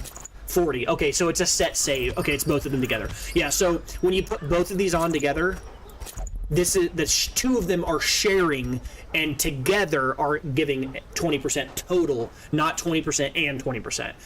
They're together creating the lower one. So you said it's a beast, not a bloodsucker. Yeah, you said look at my previous comment. Ruby would have been better. Ruby would have been better than the Onyx. You need 2 more Onyx to beat the Ruby. Yes. And before that you said, you talked about visiting the farmstead last video. How did you get around to that? Oh, is that what you're talking about? The farmstead comment? Because I did answer that question very, very quickly. Maybe you didn't hear me. I'm going to go to the farmstead this mission. Or this episode. So we're going to the farmstead immediately. So you said, you talked about visiting the farmstead last video. Did you get around to it? No, I have not. That's what we're going to be doing now. Like actually, literally this next mission. I'm going to be doing that immediately because we got this crazy, weekly event, this helping hand that allows you to essentially go uncapped against any location. This is a great time to go against this Miller because now I can bring 4 level 6 dudes against a guy who's expecting level 4s and level 3s, and we're just going to wipe the floor with them. All right, let's get these guys out the team here. Make sure I do have all of our unequipped retreat kits. I'm not going to lock quirks this week because I'm trying to save money. We're just trying to gain money here. So, what is this? Both fresh air on the tunnels missions? Good lord. All right, yeah, I'm not even going to go look and see what items are out here because it's going to upset me that I can't go get them. But we're going to go do this one. And we're going to pick the grossest crew of level 6s we can, and we're just going to go in there and just bully this guy.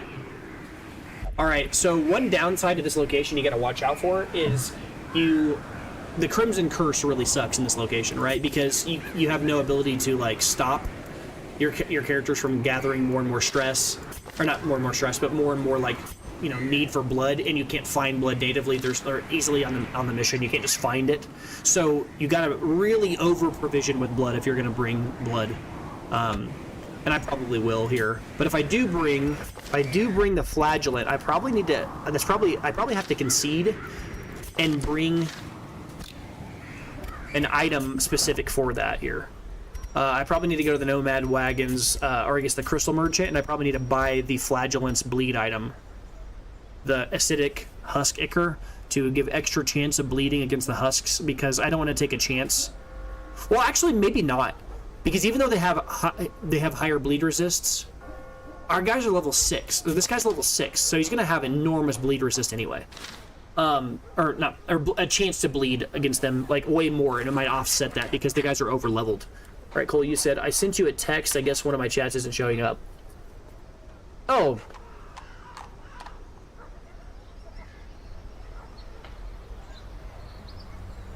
You're saying it's a beast, not a bloodsucker. You talked about bloodsuckers. I'm looking here, see if I'm crazy. You got... Hold on. It's a little bit delayed, the picture you sent me here. Okay, I see it. So look at the previous comment. It's a beast, not a bloodsucker. You talked about... What in the world? Yeah, I don't see which comment you're talking about here. I mean, I see you say... You said you talked about visiting the farmstead last video. Did you get around to that? You said Ruby would have been better than the Onyx. You need 2 more Onyx to beat the Ruby. And then you said you talked about how bloodsuckers are... Oh! I don't see that. Yeah, I don't know what happened, but YouTube did not send the message. You said you talked about how bloodsuckers are never in a mixed party. I've seen those munchworms in teams with pigs at the Warrens. Yeah. But those munchworms aren't bloodsuckers. So I don't know what you mean. Those munchworm guys are like base game enemies. They can't apply bleed. So that wouldn't apply, or I guess negate what I was saying. Did you think that those munchworm guys are bloodsuckers? I think they're just beasts. Oh! And then you answered your own question. I see now. I see where you say it's a beast, not a bloodsucker. You caught your own thing and said it afterwards. I just didn't see that. Okay, I see what's happening. You corrected your previous comment, a comment that I couldn't even see, and now I see your own correction to a comment I couldn't see. I see what's happening. Wow, YouTube, thank you. All right, anyway, let's move on here. So, looking at items that I would kind of consider taking here, I mean, realistically, it probably doesn't matter. We're probably going to be able to apply bleed no matter what, or apply bleed no matter what, since these characters are going to just crush. There is a consideration here. One downside to bringing these guys is that these guys are actually a little stressed out. Not wildly stressed out, but a little bit. So I guess I could bring, like, Campbell here to kind of undo that. Actually, I say that. All these, 2 of these guys have really good... I mean, 3 of these guys... If I brought Campbell, we could literally have 4 dudes on the team that have stress relief. Do any of you guys have... prismatic isolation? Oh, never mind. That's not what I was thinking it was. I was thinking that you had the ability to see stealth. That's not what that is. Who is it that has that on this team? Modular, right? No. The other Shieldbreaker. And the game is lagging. This shot makes the game lag. Twilight Dreamer, that's what it was. This Shieldbreaker. Oh, I guess I could bring her. Oh, she's got a million stress.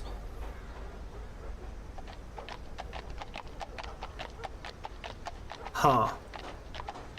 She would be good to bring to this location. Like, just ignoring all the people that have stealth would be wild here.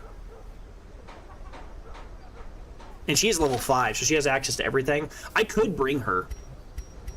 If I brought her, what would the comp look like? I mean, she's got really high stress, so I'd have to deal with that immediately. As soon as the mission starts. That wouldn't be a big deal. We could be fine here. If I brought her, the comp would look something like this.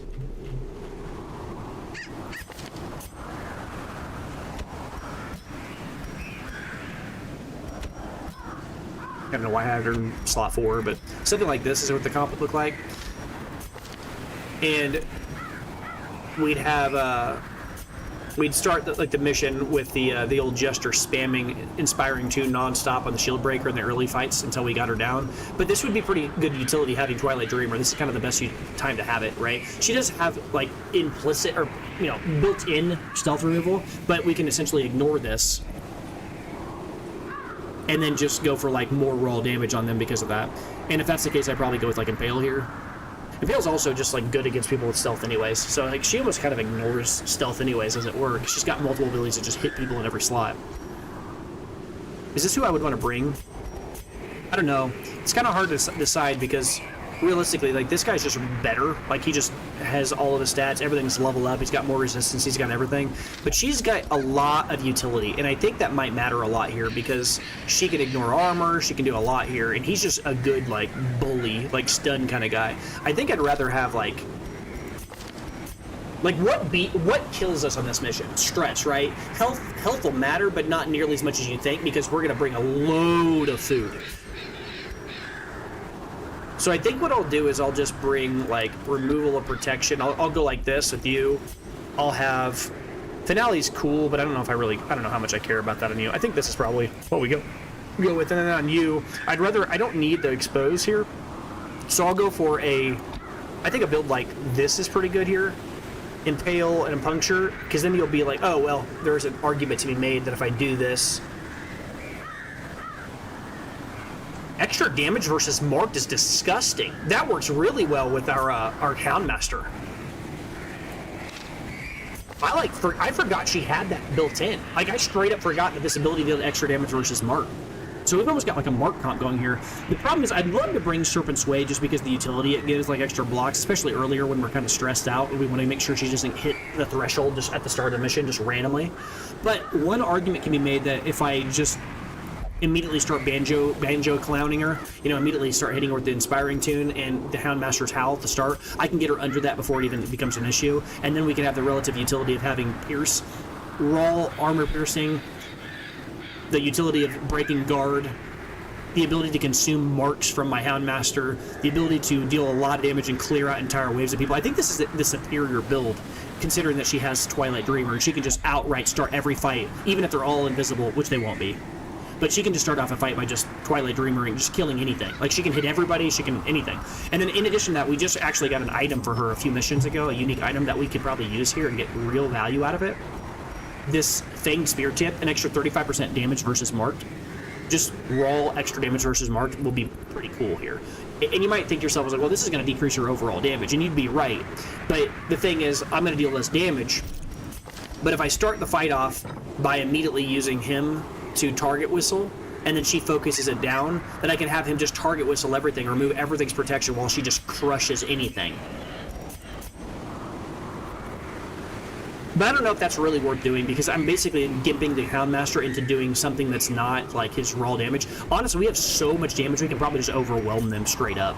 So I'll probably just ignore the Captivate. The extra damage versus marked, I won't build off of it, but it might end up coming up and being useful a few times. Let's just say that. I'm not going to pick an item specifically for her. I'm just going to give her raw damage. I might actually, that might be the perfect thing to do for her, right? Maybe I give her, I'm certainly going to go with like the Crystalline Spirit Tip, and that's on Flavor Point. I think what I'm going to do here, I really can't wait to use this too, Wolf's Tassel. We've got some mark items lining up, man, I haven't got the chance to use. I think what I'll do is I'll just give her the Shoulder Crown. Just less stress. Right? Seems reasonable. And then I guess I'll go the opposite way. Like 2 ships passing the night, I'll give my my Flagellant more stress. We'll give him Dismas' Head. And then after that, I don't think he's going to go to Death's Door. And even if he does, it's not going to matter that much. I don't really need to be pushing extra damage and keeping him. Actually, you know what? I don't have any Premier Healer on our team, so that could matter. Nah. I'm gonna always do the same thing I always do with him. I'm gonna bring either Exsanguinate or I'm gonna bring Redeem. I guess I need to Redeem since nobody on my team natively heals except the Houndmaster, who's not using Lick Wounds, so I probably do need to bring Redeem here. You think, maybe? No, maybe not. Maybe Exsanguinate's still better, because the thing about it is Exsanguinate deals damage to the single target, and it heals him, and I can use Reclaim to heal everybody else and give like a heal over time. And the bleed resist this guy has is out of this fucking world. 130% is just so stupid that it most of the time works. When did this guy get Hylomania? Come on, dude. It doesn't matter in this mission. It's actually hilarious. On this mission, it doesn't matter at all. But all right, I think this is what I'm going to roll with. I need to give them items, though. And we're going to go crush this mission. It's going to be awesome. I don't think I need Death's Door resistance. I'm just going to go for raw damage. Let's just give this guy the legendary Bracer. Let's just show you how much extra just raw damage can deal to these dorks. What's his bleed chance? Bleed skill chance? 140% chance to bleed. I mean, he's going to bleed people. They're going to just bleed. What is that special item's bleed chance? Like, or not the bleed chance, but what's its raw damage effect? I'm just trying to figure out if I would be interested in using this Acidic Husk. Plus 30% damage is wild. Maybe it is worth taking this. Extra healing received when the HP's low. Less overall health, which does kind of suck. Plus he's got the Crimson Curse, so he's going to have less overall, even in addition to that. He's gonna be drinking the blood as soon as the mission starts, so that doesn't really matter that much. But the minus 25% health is quite a bit.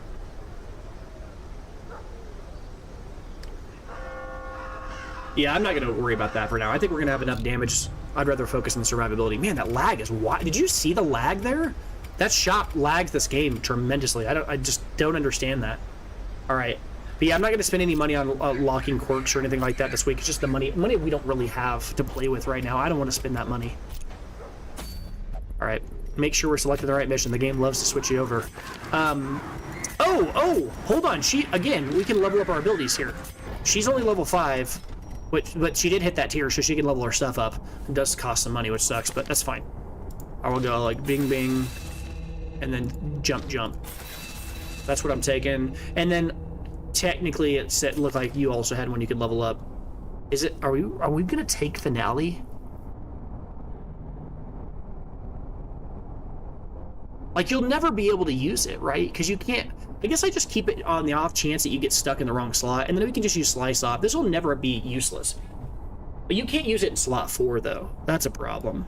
Well, never mind. No, it's not, because our Houndmaster's in slot 4, right? Right?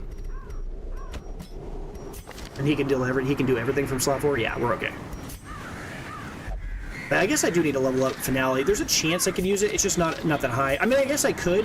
Oh, actually, we have the flexibility to do that, don't we? Well, not exactly. She has no ability to move backwards one spot from slot 2, which is really weird. Oh, I guess if she has expose, she could. But if I take expose, I mean, that makes Twilight Dreamer less useful, right? Like, it's just kind of like, why even have Twilight Dreamer? Awkward. Yeah, this is the only ability she has that lets her move back a slot when she's not in slot 1. So if I could do this, then I won't be able to use finale. Or if I have finale, I'm basically just keeping it on the like off chance that it helps through a random situation where we get switched around in slots, which could matter. I'll go ahead and level it. I'm not gonna build my comp around finale here though. She's got the ability to see stealth things, so let's just go ahead and lean into that. All right. Oops. Let's go beat this dude. Everybody have items? Not even close, dude. What am I thinking? Oh yeah, Bright Tambourine, dude, for sure. The extra stress relief is what I need right now. I could also give you Ancestor Scroll for the extra stress skills. Feels a little weird, but like, this is gonna be your primary goal, right? Removing people's stress. I don't really need you to deal damage. Just extra 25% stress skills. This is gonna be like, your stress removal is gonna be incredible here. And then after that, Houndmaster will be our primary damage dealer in the back. Of course, he's going to deal quite a bit. I say primary damage dealer. What I mean is that will be his primary goal, not be our primary damage dealer. That's going to be clearly on the Flagellant and the Shieldbreaker's shoulders. Actually, like, do I even need Solar Crown now that I gave this guy every stress removal ability in the game? I probably don't even need this. Maybe I will give her the Fang Tip Spear, but if I do that, then she's forced to only, like, she's only going to get value out of him marking things nonstop, and that kind of locks these guys. I'm not going to do that. I'm not going to do that. Let's just give her something more, simple and strong, something like an Ancestor's Candle or something. Although I want to keep the Ancestor's Candle on the dog, because the extra 15% damage feels really good whenever you're hitting multiple targets. What do I want to give her as her other item then? I guess... yeah, she's already got her special item from the... maybe just dodge? She's already got 23% dodge. That's crazy. I mean, that wouldn't be bad, right? It's better than these random uncommon items and stuff. I mean, I could give her this meme item that we just got recently, this plus 33% max HP item. What in the world? Like, what? She's like, this like makes her, literally, I think the tankiest character in the game, maybe minus the leper? Like, what in the world? Why? I could give her Hero's Ring, and we can go for the meme build. Start the mission, have the whole mission hang on the thread of her getting stressed out. No, I don't think so. Do I need... what is your accuracy? Well, okay, this is the... okay, I just figured it out. This is the proper time to abuse Berserk Charm. Extra speed, extra damage, extra stress. We're going to offset that. -5 accuracy is irrelevant. Why? Well, because we're level 6 and 5. Everybody's level 5. Like, her abilities are all as high as they're going to be, so she's going to have extra accuracy. Then you add on top of that, we've got the Jester, who's going to be increasing people's accuracy from Battle Ballad. Yeah, we abuse items that give extra damage at the cost of accuracy. That's what you want here. So if I had multiple Berserk Charms, I'd probably be slamming those on everybody, but I just don't. On the off chance, I guess I could check and see if there's one in the store. I don't think so. But Berserk Charm would be great here. Yeah, we don't care about any of these items. We already have all of them. Well, the ones I care about anyway. Wait, what is that item? I forget. Gambler's Charm. Oh, yeah. Extra health at the cost that, you know, if you go to 0, you might die. Tassel's great, the Bounty Hunter. Wait. Do you have anyone that can mark targets? I do, but the problem is Dupe Squire's the only one that can do it, and he's going to do way more damage by using Hound's Harry. Look at this dude. Early Riser, Luminous, Quick Draw. This dude is literally so fast. Like, so fast. So we're going to start the fight off, and he's just going to immediately just Hound's Harry. Before anybody even gets a chance to wake up, his dog's going to be off killing something. You know, this is actually funny. This might be a good time to level... I could throw the... No, we're not going to use Finale, as I said. I was just thinking we could go use the blueprint right now. Anyways, we're not going to do that. I said we could use the blueprint right now to go level up the Jester's damage. I didn't even check anybody out, but I guess there's nobody here that's above level 1 here, so... Natural Swing's good. Imposter Syndrome. The game's like... trolling. If you know why this... If you know why I don't like Imposter Syndrome. This is literally the single reason why we lost against Wolf in our last... that one episode we fought against the Wolves at the Door. This guy triggered Imposter Syndrome twice during that fight. And cost us 3 dudes. So, no. But Natural Swing is really good. And it's actually the best thing you can get. Like, he's one of the best classes to get this on because he's got mixed damage, like range. Or not mixed damage, but mixed range, I guess. Like, mixed types of... There's different types of damage, right? There's, like, Blight, Bleed, whatever. But then there's also, like, melee versus range. I was going to say there's different ranges in his abilities. So this would actually govern both, which is good. But I just don't know who I would drop for that. I'm not really too excited about that, so I'm not going to worry too much about it. He's only level 1, or level 0. I'm not even going to worry about that. Let's just go do a mission. I'm so excited to go fight the Miller. I just want to go do this now. All right. You've got your items, and now I got to pick one more item for our Houndmaster, and then we'll get out there. I swear we'll get out there before the end of times. I swear. I just keep on chatting and keep on forgetting what I'm going to do here. I could get Protective Collar. It'd be reasonable as an option here. The problem with taking this is it's essentially like we're wasting a lot of value here. Protective Collar gives 12 dodge, which is good. That's the start. That's the line I like. Minus 15% damage is offset by the Ancestor's Candles plus 15% dodge. Okay, so we're getting no extra, or plus 15% dodge. I meant to say plus 15% damage. So this is offsetting the damage loss of this. So we're essentially now at net plus 12 dodge, and that's all that's happened.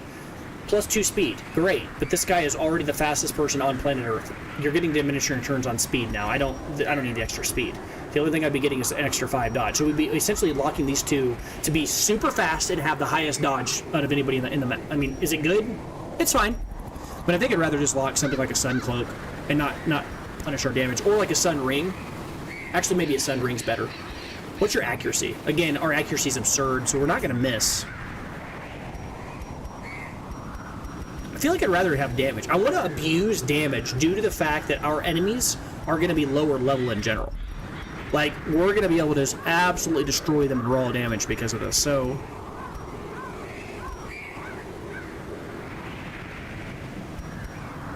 I don't have anything that does, like, extra damage to Husk. Oh, wait! Maybe this would be a great time to go buy the Hound item. The one that does extra damage to bleed people or whatever. There is an item that you can buy here from the Crystal guy. Is it like, it's up here. Where's that item?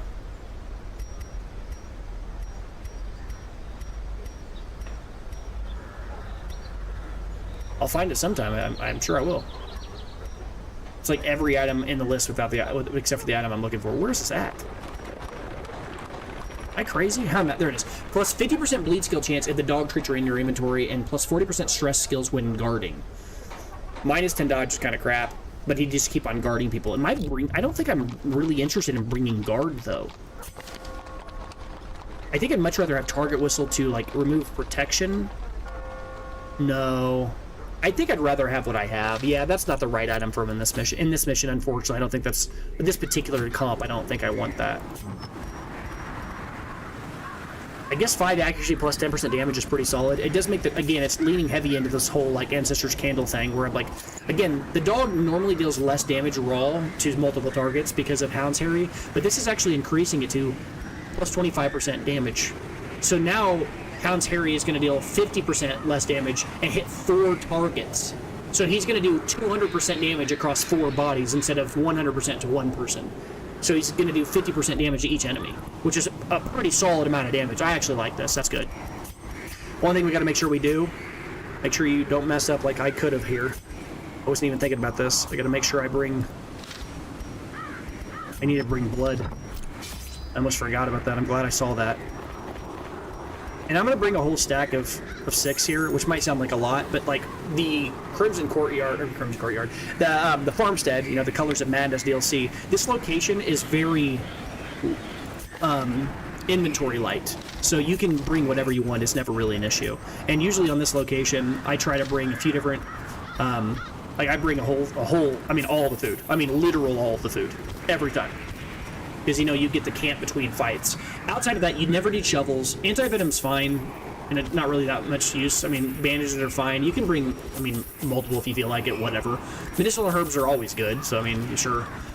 Keys are irrelevant. Holy water is fine, but I guess I use this against the boss. I'll keep it for the boss.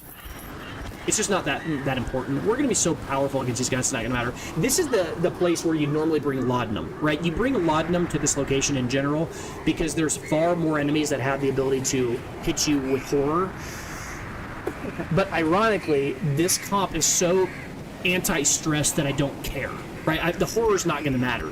And horror over time is very easy to mitigate whenever we have a person who has the ability to remove horror from multiple targets and a person who has the ability to remove horror from one target and then decrease the future stress. Like, that stress isn't going to be a factor. Once we get her lower, it won't even matter. I think we're good to go here. All right, let's go kill the Miller. Let's do the Miller here. I hope, see, the Laundrum, Laudanum, okay, I was like, did I say that wrong? I hope Cole comes back. He looks like he dodged the chat. He's been waiting for me to fight the Farmstead. Maybe he'll get the chance to watch it later. If he doesn't, that's okay for now, but I'm sure he's going to want to go back and watch this episode. He's been really excited to see me do the Farmstead, so.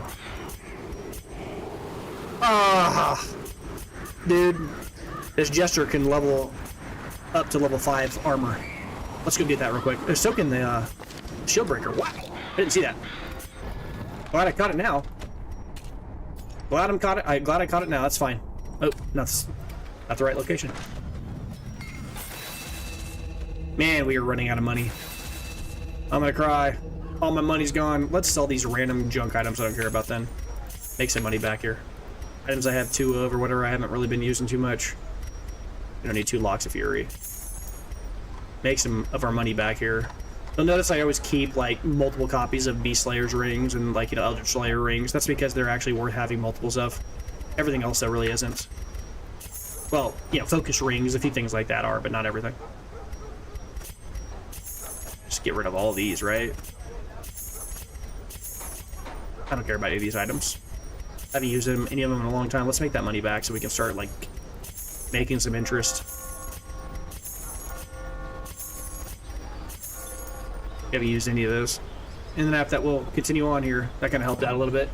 I'm here. I sent you some lengthy messages after your stream. No need to check them now. It's very fortunate you got this weekly event. Yeah, I mean, I think we'd be fine against the Miller anyways because we've got so many good items at this stage. All that I was going to fight him anyway, right? This episode, the goal was to fight him with the characters I was just leveling up because that core group of 4 guys I was working on, these 4 right here-ish, they're all like level 3. I guess Ghostface was one of the level 3s that hit level 4 here. I was trying to get all these guys to level up to level 4 because once I got all these guys to 4, we were going to fight the Miller anyway. But yeah, this will make it a lot easier for sure. If I fail here, then I'm a little embarrassed as a player of the game. So, the Farmstead, we're going to make sure we bring our 6 blood before I even do anything else because I want to screw that up. We bring the whole stack of food, like I said before. Shovels are irrelevant. Anti-venom are fine. Bandages are fine. I brought, I think, 3 of each last time. I brought a little extra just in case. Medicinal herbs, as I said, like 5 of those is overpacking, but, you know, you'll be happy you had them in case something goes sideways. Holy water, I mean, I'm only bringing 4 for the boss. I mean, he can probably debuff and apply other random stupid things, and this will help a little bit with that. Miller's weird because he, like, reaps, like, he, like, hits you with, like, the Scythe and like steals health, or it's been a long time, but the laudanum is good in this location, as I said before. This is the only location in the game where like laudanum is good from the very beginning, but it's not important with this particular comp, as I was saying before I remembered that my guys could level up again, or saw that. Laudanum is really good against, you know, those guys that can howl, like the ghouls, as well as like the little witch ladies that you see sometimes in the Weald who cast like horror. There's also the crazy guy that like yells and he's like, use their healer, whatever he says, and I don't know what the heck he's saying, but he's like freaking out and like, you know, throwing out, he like accuses you and points at you, and his giant bandage wrap is like he just got out of the shower. But honestly, like, laudanum is not that important at this mission, like in the earlier levels, and we're not quite at the beginning, but what I'm trying to say though is we can pretty much ignore it right now because we have the Jester, who's got so much stress relief that it just doesn't even matter. The only thing that we have to really concern ourselves with is like healing, but like our flagellant can offset that, and then we brought a lot. I guess I need to bring more bandages because my flagellant is going to be making up for that. Do I want to bring that many bandages? This is over. I'm over preparing. I'm just thinking I'm probably going to use the reclaim a lot to make sure everybody's health is good. I don't know. I'll bring a few laudanum just in case. I don't think it's going to matter. But again, like this mission type is so... It's so forgiving on slots that you can kind of like bring whatever, but there's just whatever. All right.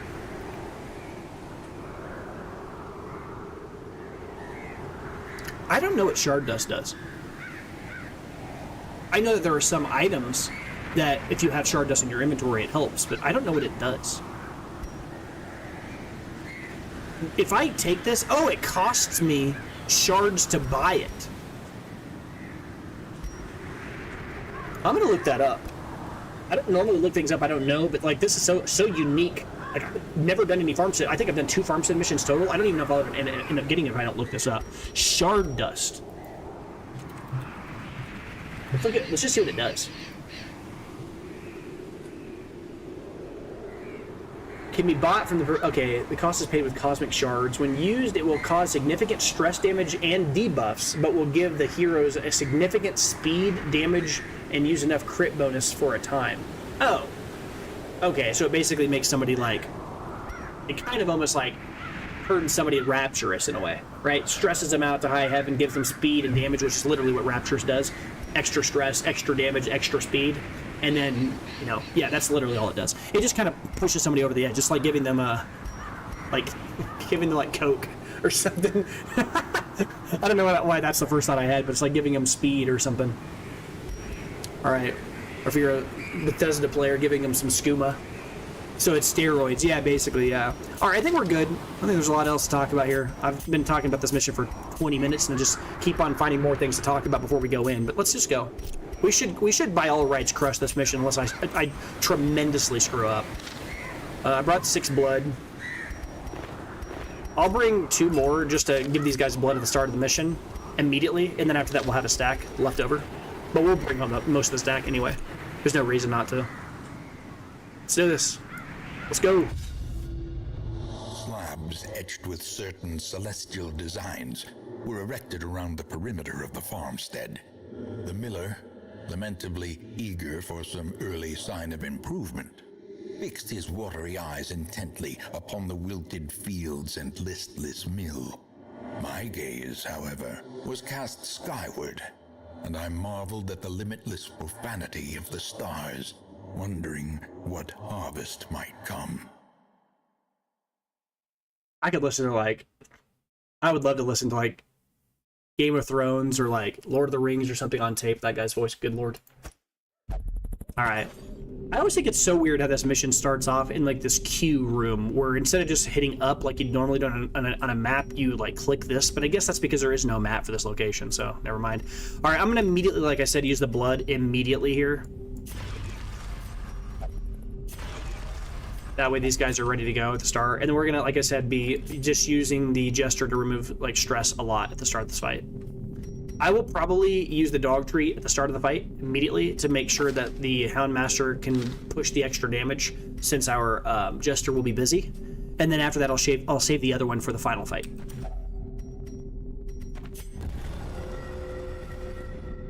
All right, let's go. Okay. Alright, so we will, like I said, use dog treats here. I could use Hound's Harry, but Hound's Harry is pretty mediocre against the Sleeper's Herald here. Again, he has really high riposte. I guess I could just kill him outright. Yeah, let's do that. Just kill it. You can't riposte when you're just dead. Alright, and then we'll remove the stress, like I said. This is like the cost we pay, but look at that, 17 stress. It's just like she's already out of danger now. I mean, already. And then you just go for raw damage because you're gonna crush people. Sure.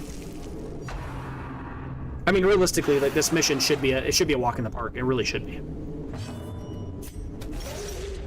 And he's just dead, right? His bleeds. He's just dead. I mean, like. Slow death, unforeseen, unforgiving. And there's no downside, if we can't attack because we can just stress relieve. Everybody's got a goal. Everybody's got something they could be doing, even if we can't see the enemy. But she can always see the enemy, remember, because she's got the sight. Sure. Mortality it's fine. Clarified in a single strike. All right. I did not mean to click that, but that is what I was going to do. I was going to talk about the locations of everybody and talk about why it was good to actually bring Finale. But see, this comp is like agnostic to location. Nobody in the team cares about where they are because the Flagellant can always heal if needed, but he can also like reposition himself to slot 1 instantly, and the Jester can reposition to slot 4 instantly from Finale. So like our comp doesn't care, and then our Shield Breaker can move around from any slot. So the only person that can't move is the Houndmaster, but the Houndmaster can always use Hound's Rush or Hound's Harry. So our comp does not care about getting mixed around, which is hilarious. I'm going to ignore the riposte here. I don't care that he's got riposte. This character is going to deal so much damage from Hound's Harry, so it's going to be worth taking the extra damage. 4 damage is just absurd. Like, it's so much bleed. Like, it's worth it. Keep on removing stress. That's all this Jester's doing for a while.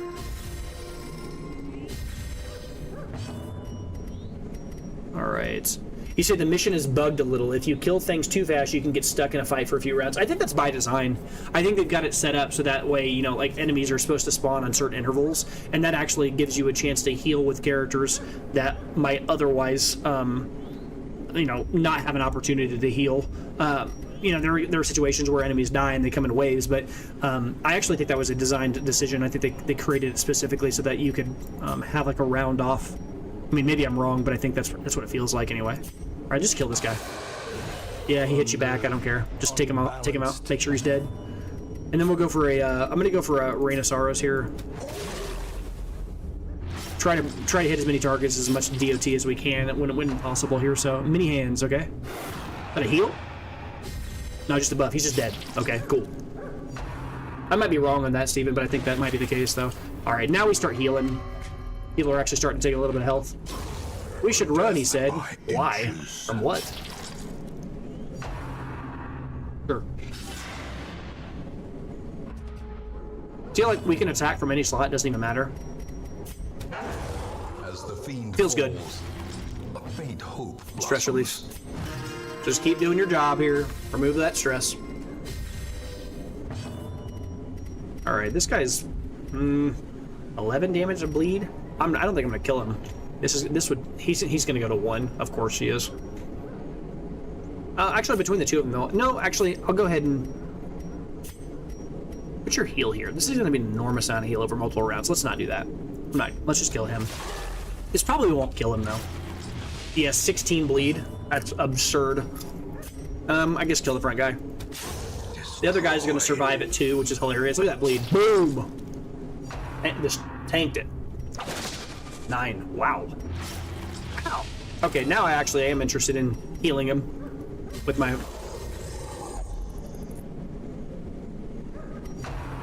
Sure. Just gives him that annoying riposte. Everybody in the team has a riposte now. Come on, man. Alright, here I will go ahead and remove that bleed from him. And then I'll heal him afterwards with the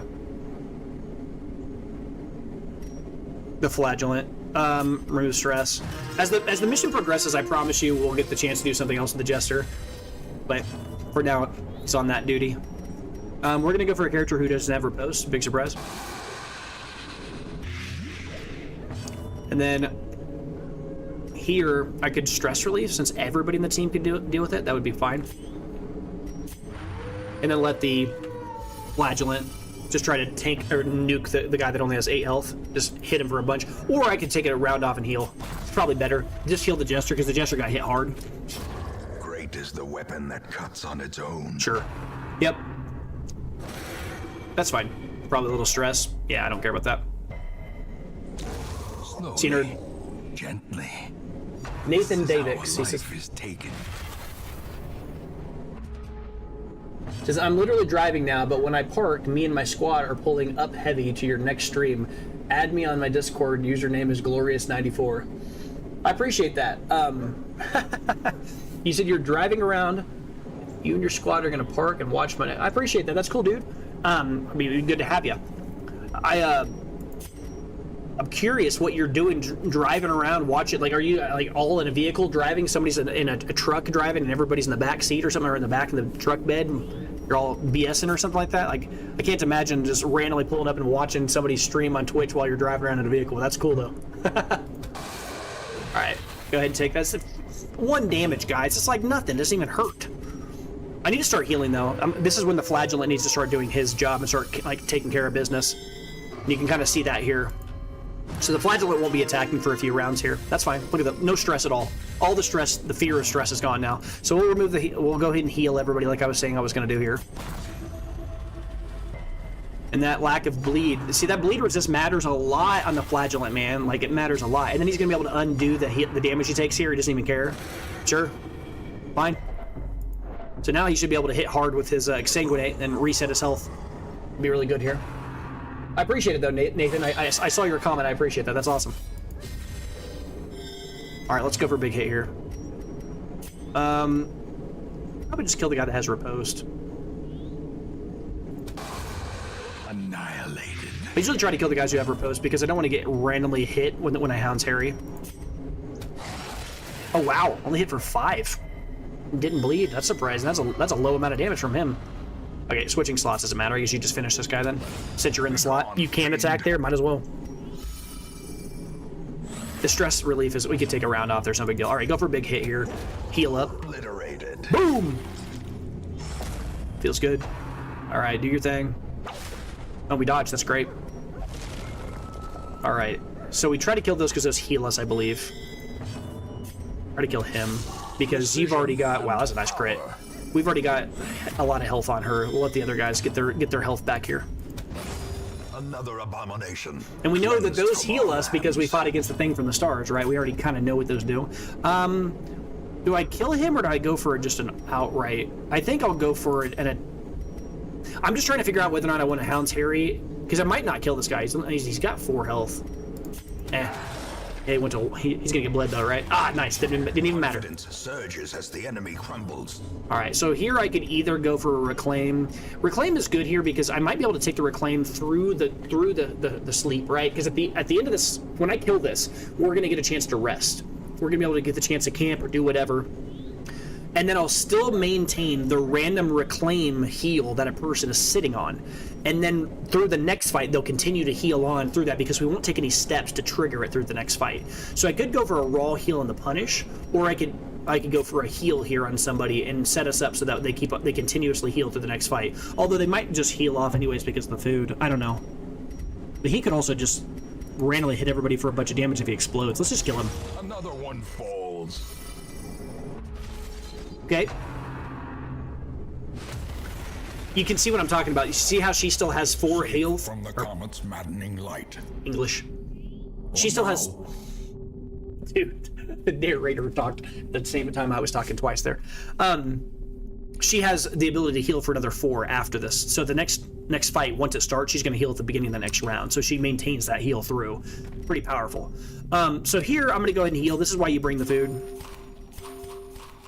It's kind of offset. And I'm not going to do it on her because clearly she's going to heal anyway. And she's going to go faster than most everybody else because she's so high level compared to them. So there's no reason to waste the food. Let's grab this crystal though.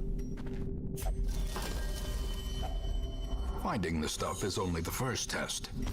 Now it must be carried home. You know, I've never really thought about interacting with other curios on this or using items to interact with that. It might be worth doing, but I don't even know. These unique items that you see in between fights, I don't know if you actually can use things on them. Never even thought about it. Might be worth it, trying it next time. I mean, we have so many items, but not necessarily on this mission, though, because on this mission, we're trying to make sure we get through it. Okay, sure. Now, we haven't seen this yet. We haven't really talked a lot about this. This is a super unique thing to this location. We'll talk about it in a second. Of reality.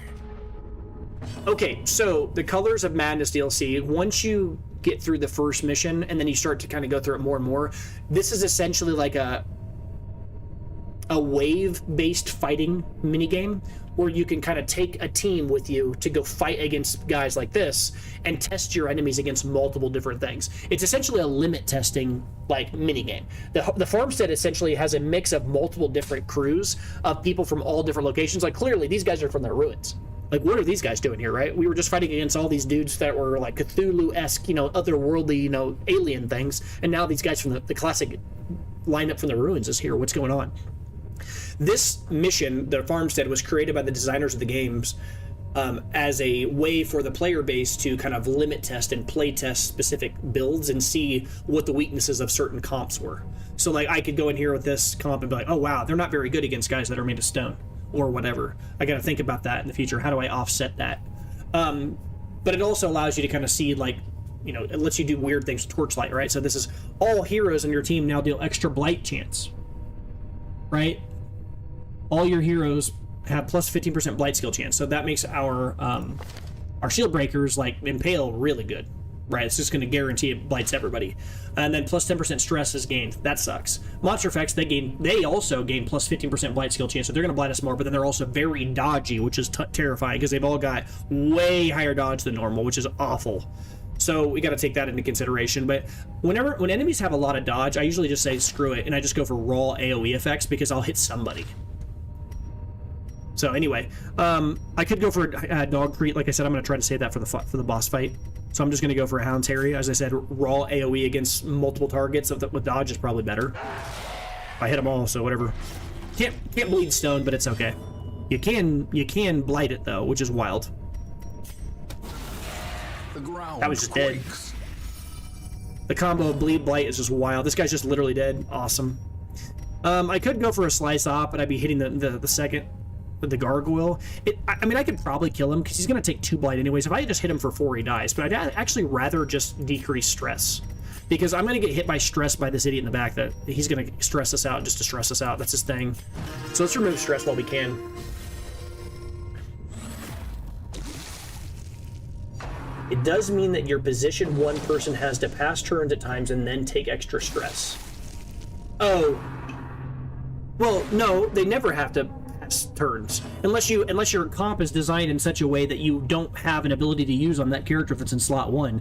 If you've got a guy in slot 1 and you have to pass the turn, it probably means that you don't have a movement ability on that character or have the ability for the first 2 characters to be interchangeable. That's like a build issue. Like your team's got an issue. If your leper is like in slot 1 and then you've got somebody that's in slot 2 that, you know, you've got 3 support characters that can only move in slots 1 or 2, 3, and 4, and your leper has to be in slot 1, that's a huge like comp problem. It's a very obvious flaw. So I never have like my character pause, or I've literally never passed a turn 1 time intentionally throughout this gameplay, through the entire play through of this gameplay.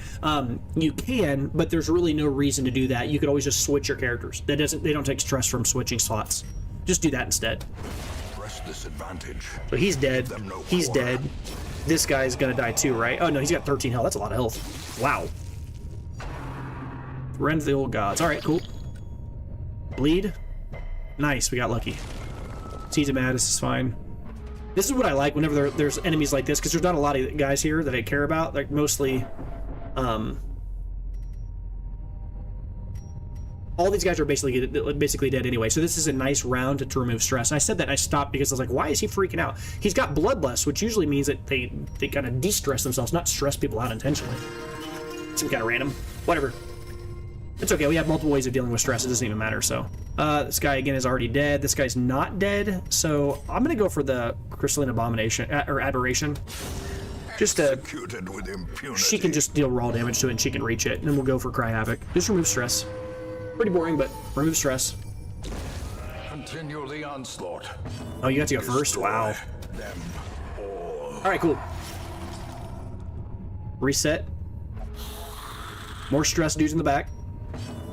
Alright, so I could remove stress here, or I could try to kill these guys. They've got such high dodge. Let's increase accuracy. They got 31 dodge. Annoying. No, sir. Look, none of them took bleed. Right? That's a serious flaw with a comp that's based on bleed, right? Like, you can't bring... This squad of dudes that we have here, 3 of them are bleed-based. So she has to make up for that with her blight. And she is doing it, so we're fine. Maintain the offensive. Alright, there's not really like an opportunity for me to sneak in. I'd really love to sneak in and take a... Did I not have Punish? Why can't I click Punish? Does anybody see this? Oh, they're stealthed! The 2 dudes in the front are stealth, I just couldn't see them. Okay, well... They're stealth, so I can't see them, but they didn't look like they were stealth, so I thought that I should be able to hit them. I was wondering why I couldn't use Punish. Alright, that's fine. I guess attack, kill the dead bodies, I guess? I don't really care. They're gonna die anyways from Blight in 2 rounds. It's fine, just gives us time to remove stress, so... Like I said, her having the ability to see enemies that are stealth is so powerful. Alright, I'm just gonna remove stress. I think that's the only thing. The only way we lose this mission is through some random stress checks that just kind of screw us real bad here. So we're gonna undo that and make sure that that never happens here. Now, these guys, again, are just gonna die on their own, so let's take care of the guys in the back. Those are the problem. They could explode and deal damage or something stupid. I don't want that to happen. Yeah. You aren't gonna bleed it, so that's... Oh, I bled the stone! It has 100% bleed resistance. But we still bled the stone. Sorry, nerd. Wow, and we healed from it dying from bleed. Okay, I didn't even know that's how that worked. Alright, now we'll just wipe them. I mean, the raw damage is just so stupid. This is a clinic. There's like literal zero, like, threat this comp is providing to us. This extra leveled character thing where everybody that's level 6 and 5 gets to go kind of trivializes this like wildly. I could go for a Hound's Harry, but I'm just going to go for a Cry Havoc. Everybody has around 15 or so stress. Like I said, that's the only thing that really affects us in this mission is random stress. We'll go for a Rain of Sorrow here. Just try to take those guys off. Nice crit on the guy who can't be seen. That's good. And he also can't be bled, so that was nice. Okay, again, I don't care where people in this team are. I built this comp around like not caring about where they are. So you can't move us, and it matter at all, so sure. Alright, that dude is dead next round. Wow, man. Absurd. We're crushing these guys. It's bad. Extra level OP.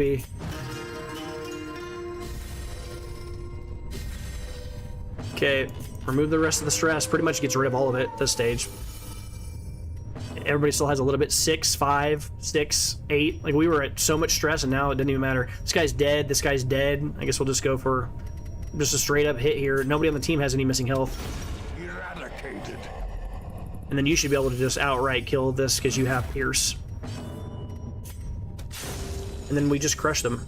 Like I said, like, the extra damage that we were dealing and the extra accuracy we got from leveling our skills, everybody on our team has higher base accuracy in all their abilities because we've leveled them up.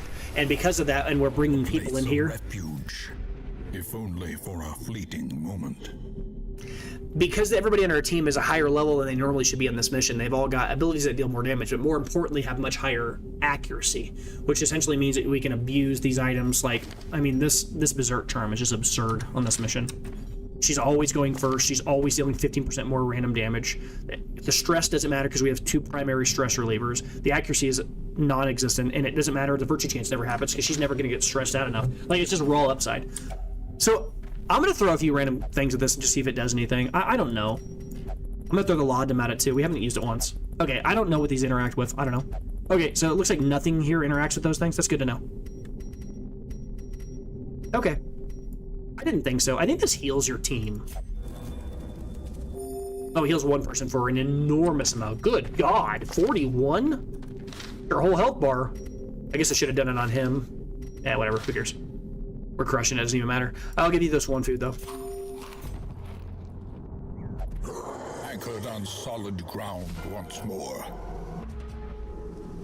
All right, we go for the hounds here.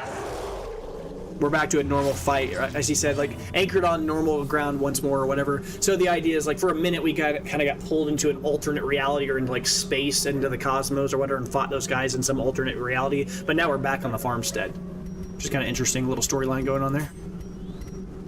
All right, everybody has no stress here. I can probably just start going for raw damage on this guy now. That was the wrong target.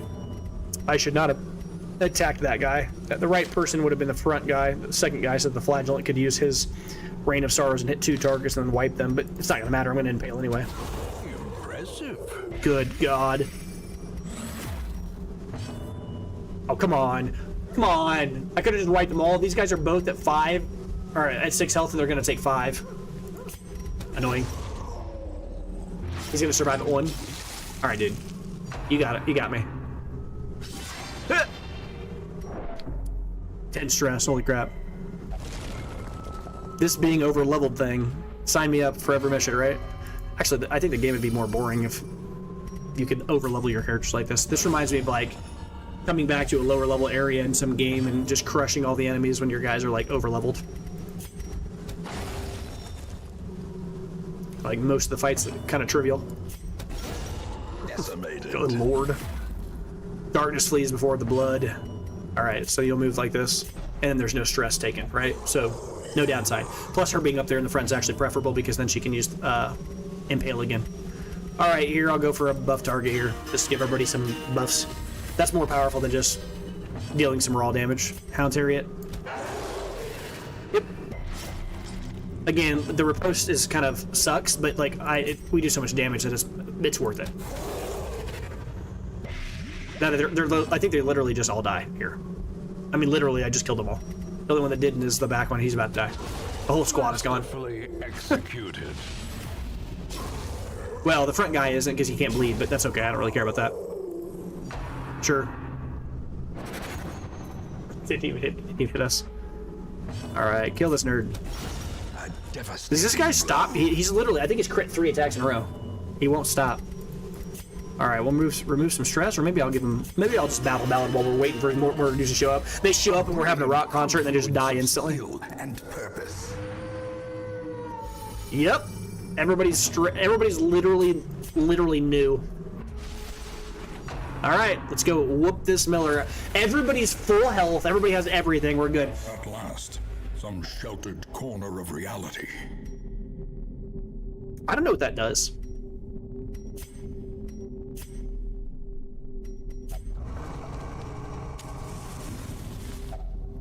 Huddled together. Furtive and vulnerable. Rats in a maze. Makes sense. It's like a firewood thing here. So we get to fight a boss here. I wonder if we have the chance of actually getting attacked in the middle of the night. Surely not. I think it's an obvious... There's no reason to do things like prevent nighttime ambush or anything like that. I guess... we could have Are we going to have a random shield breaker nightmare right before the boss? That would be so cheese. Although I don't care as much. All of our dudes bleed. We're going to kill them if that happens. And we're over-leveled. I hope they show up. We'll spank them. That'll be bad. All right. I'm not going to use Feast. There's no reason to use that. Everybody's full on health. Just use 1. And then after that, we'll go ahead and spam some, of the classic stuff I try to spam on these guys. So we'll go like, every rose has its thorn. Stress is the only thing that could matter, possibly. Every rose has its thorn kind of sucks as it's not removing any stress, but it does give us 15% less stress the rest of the fight. Same way as like, Therapy Dog, that'd be 25% stress for less stress for the entire fight. Is it worth it?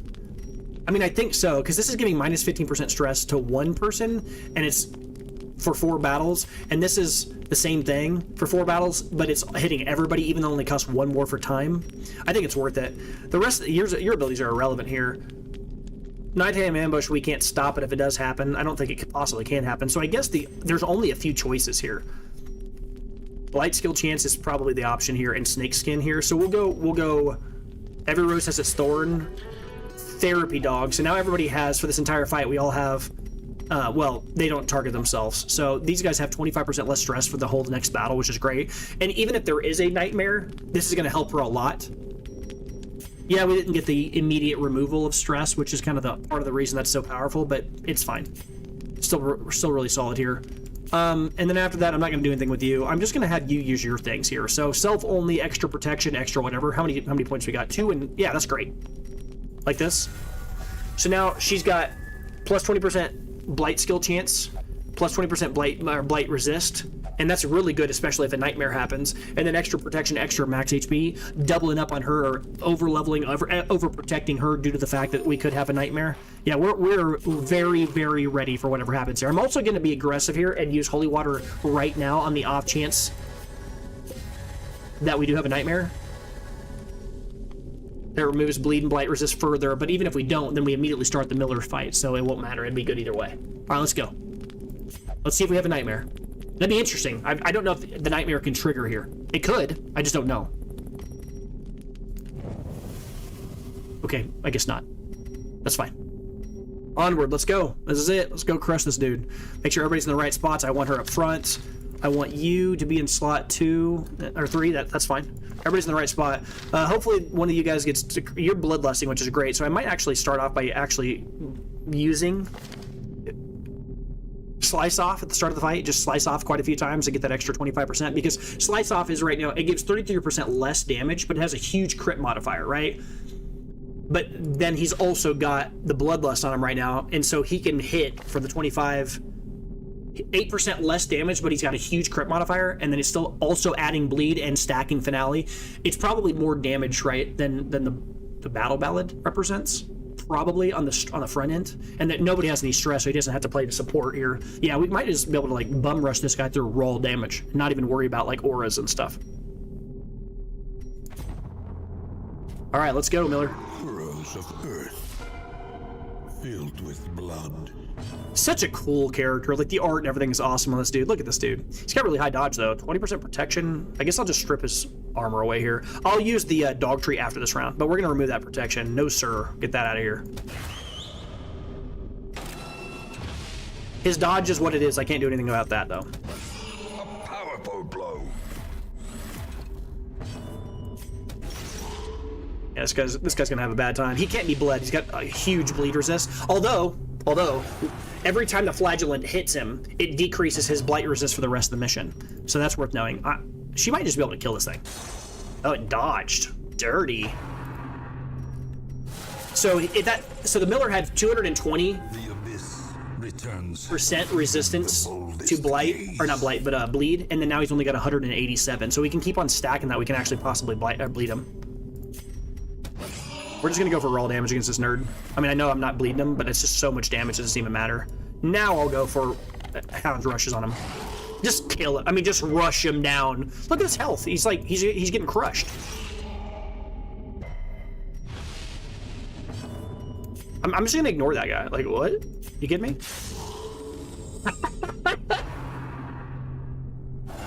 The master beckons. It might be true, but it's a little too late. These guys are just gonna kill you. Good crit though. a killing blow. Problem with that is it helps this guy deal more damage. Of all the people to attack, it's not the guy who gets stronger when he's low on health. Probably the worst guy to do that to. Sure. All right. Okay. So you are guarded by the frozen farmhand. So I'll probably just go for the scarecrow.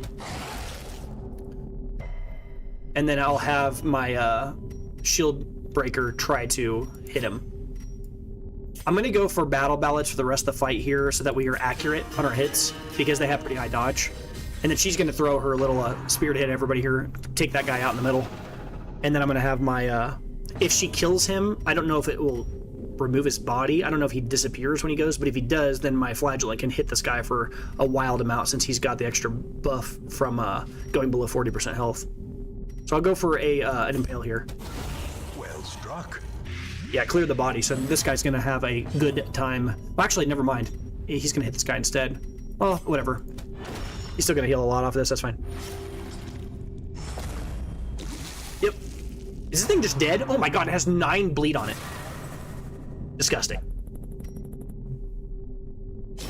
See ya. Guard skills are disabled. That's from the reaping, isn't it? Crazy. Okay. It's been fun, dude. Time to go. He's at 1. He's gonna die from blight. Oh, man. Fitting that he find rest upon the dirt he harrowed so fruitlessly. Huh. So fruitlessly, that's funny. All right, well, we crushed that dude. He should drop a specific item, I believe, right? Oh, no, he doesn't. It's after you beat him, and then after that, there's like an item I think you can find. There's like an item that helps against the miller, or like does something. I can't remember exactly. Oh yeah, this location shows you how many people you killed. Pretty cool. All right, cool. It's what we've been wanting to do for a while here, so let's see what you rolled. Thick-blooded is better than... Wow. Thick-blooded is good on you, too. Wow. Although you've already got 3 good quirks. I mean, we'll take it. Already got 3. Okay, what's this? On guard.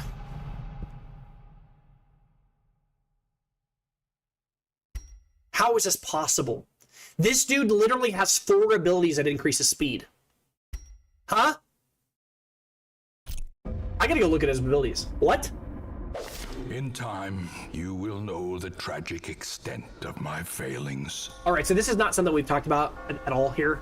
So, recruit shard mercenaries. There are, you can have, I think it's either 4, maybe 6. I think it might be 6. You can have like 6 people who are like farmstead only guys. They cannot do any other mission except farmstead, but they're always level 6, and you recruit them that way. So that's what this is talking about. A select few champion heroes have come to answer the strange call of the comet.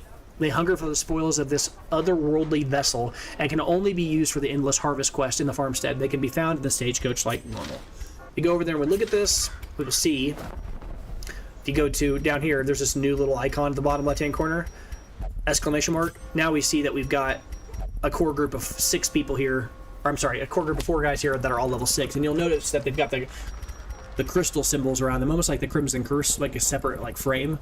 But they're all specifically only usable on this location. But it's cool because it allows you to kind of like try weird builds and things like that. But they're always highly leveled, and they've all got random abilities, which, you know, you can technically, I guess, like, make them better. I don't usually bother with it. I just usually let them have whatever they have because there's no downside to these characters dying. Something that's unique about this location, unlike most locations, is on the farmstead, something extremely unique is if a person dies, they don't die, which is very unique. I don't mean that in the they die and later on you might get lucky and have like a from beyond random weekly event trigger. What I mean is if a character dies on the on the harvest, the farmstead, on the infinite harvest or the whatever harvest thing, they disappear for like 2 or 3 weeks. The idea is that they're kind of like abducted or disappear into the colors of madness or whatever, and then they come back eventually. So yeah, so we just hire all these guys. They don't take up slots in your normal inventory or on your normal group, I don't think, right?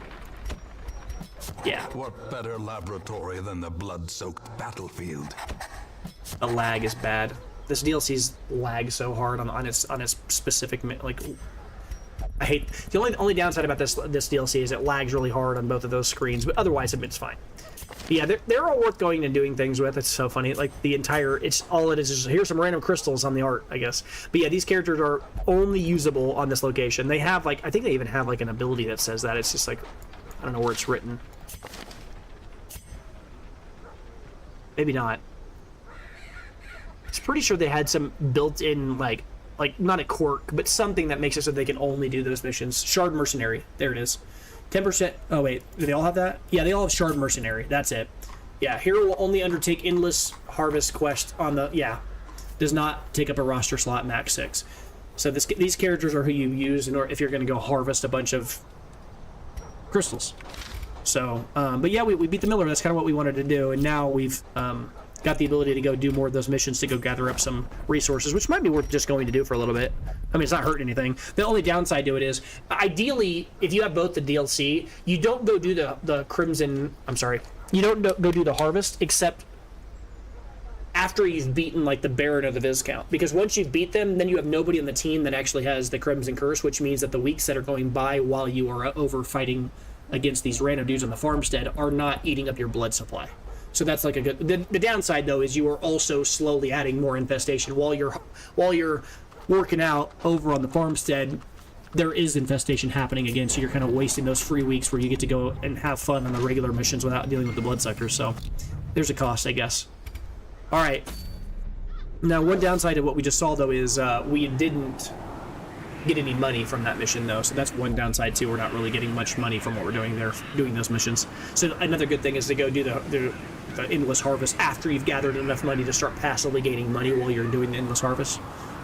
With the miller defeated, the farmstead slips even further beyond time and space. Assemble a party and face whatever strangeness awaits in the endless harvest. So if you go do the endless harvest now, this random mission, you just defeat as many enemies as you can with that group of 6 that we have, or this group of 4 guys that are all level 6. That's the second time I did that. But you bring these guys and you just go keep running through the mission over and over and over and over again, trying to go as far as you can. The longer you go in this mission, the more treasures that you get, like any mission, but the more like it, I don't know if it multiplies, but you walk out with more and more and more and more crystal, which is kind of the currency that's special to this location, which we obviously know. We've been gathering shards. But this comp actually is pretty decent taken there, because this guy can deal blight, she deals blight, and she deals blight. And he removes like armor. This is actually an Eldritch Slayer is actually kind of funny. Eldritch Slayer isn't doing anything against these guys because they're technically husks, which is kind of, you know, a little bit not true. But I do think it's also weird that these characters can randomly develop Cove Explorer and all those other random things when they can't. You know, I'm curious.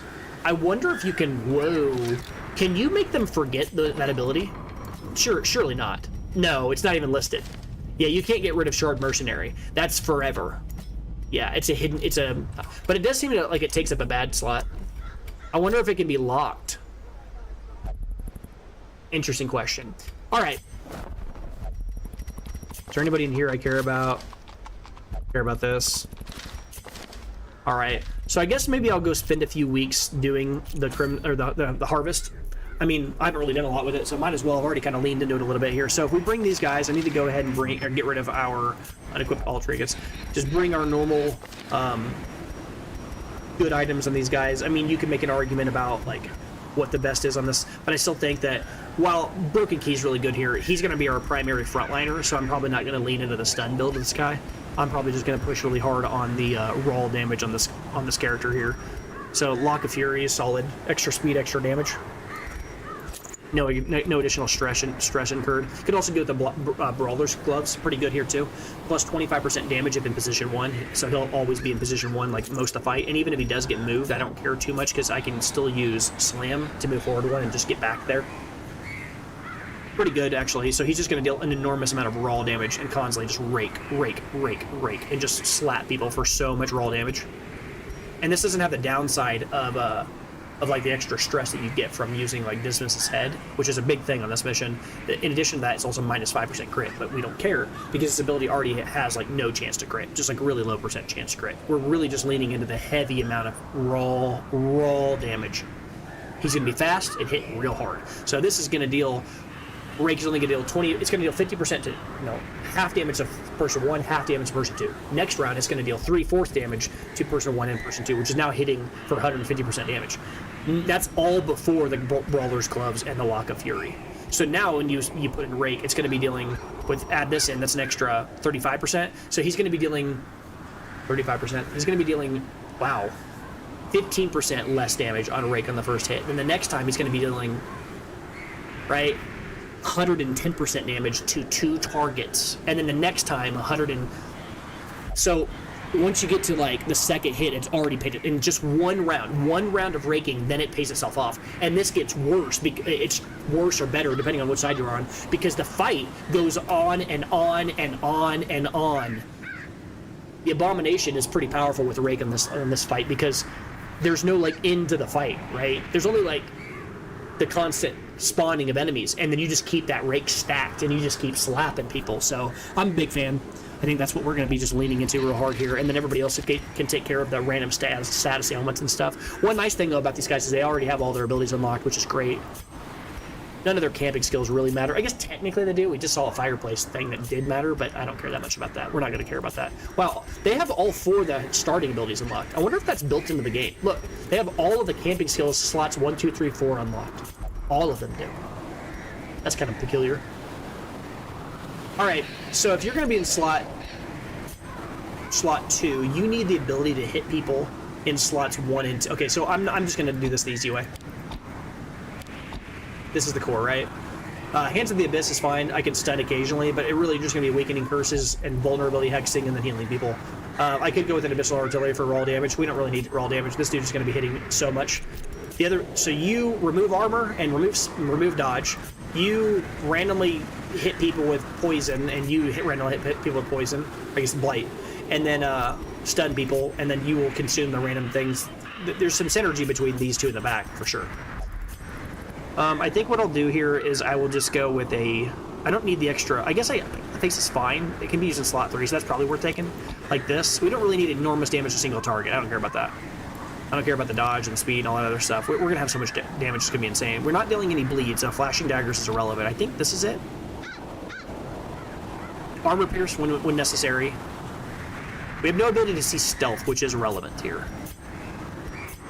That is relevant here. That sucks. We're gonna be fine. We don't really care that much. We can just ignore it and then just wait till they show themselves.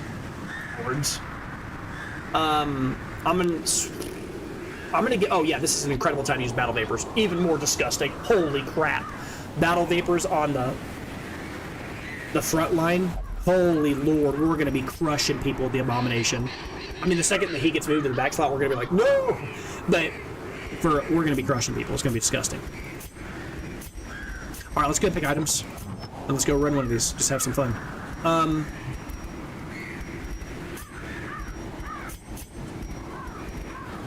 Demon's Cauldron. This is a higher tier locate. Like, enemies are a little more powerful here, so maybe I need more accuracy, more crit chance. Again, I like crit on this guy because he randomly crits so much from all of these abilities have just arbitrarily high crit. I mean, why? Why does this ability have 13% crit?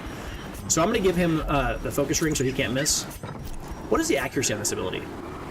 110% is pretty good. Yeah, so this ability is going to, like, his abilities already have pretty high accuracy, but, you know, I mean, these are level 6 enemies, so they'll have higher dodge. But the cool thing here, though, is I can remove dodge from people with this, and then it's got a 9% chance to crit. You add that on top of that, he's got weapon base plus some random trinket. These two trinkets are adding crit, plus the ability just has, like, the 9%.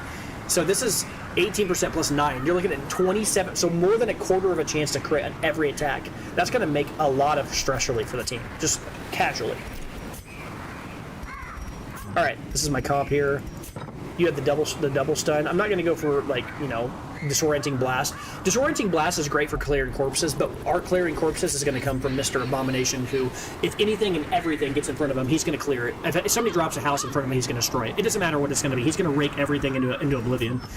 We just need to focus on enabling the Abomination to do what he needs to do. We just punch things to death. Absinthe is cute.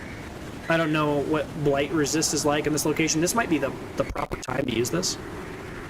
Disease is kind of irrelevant. I don't really care about that. Extra crit would be really nice to have right now, but I don't have the other item. But the 35% Blight Resist is not a joke. Or I meant to say Blight Skill Chance, because, you know, we are going to be kind of hoping that she blights things, although... No, she's going to be consuming the Blight from the Plague Doctor most of the times, right? And if not, she's going to be hitting people with the face in the front line. She'll use a lunge and she'll use, you know, thrown daggers and all that. Yeah, she's not going to be primary blight. Maybe I don't even go poison darts on her. I mean, there's an argument for not even selecting this ability. And maybe I just go for Shadow Fade for the extra damage on a lunge. Is that good? Extra dodge is always good. Extra crit is fine. Extra damage. But it's not like a boss fight. I just don't know if I really need the extra raw damage to single targets. We have so much damage already. The thing about it is, you know, Absinthe is really cool. I mean, it can deal a lot. Absinthe is not really cool, kids. Don't drink Absinthe. But what I mean is, it's a really good item here. But I just don't know how much we're going to be needing it, because we already have a primary blighter. Maybe I just lean heavier into her raw damage skills, like Thrown Dagger Lunge, and just give her enormous damage. So, that said, what I mean by that is, like, I would give her, like, Dismas's Head, like, Legendary Bracer, and then she just insta-crushes everything she attacks.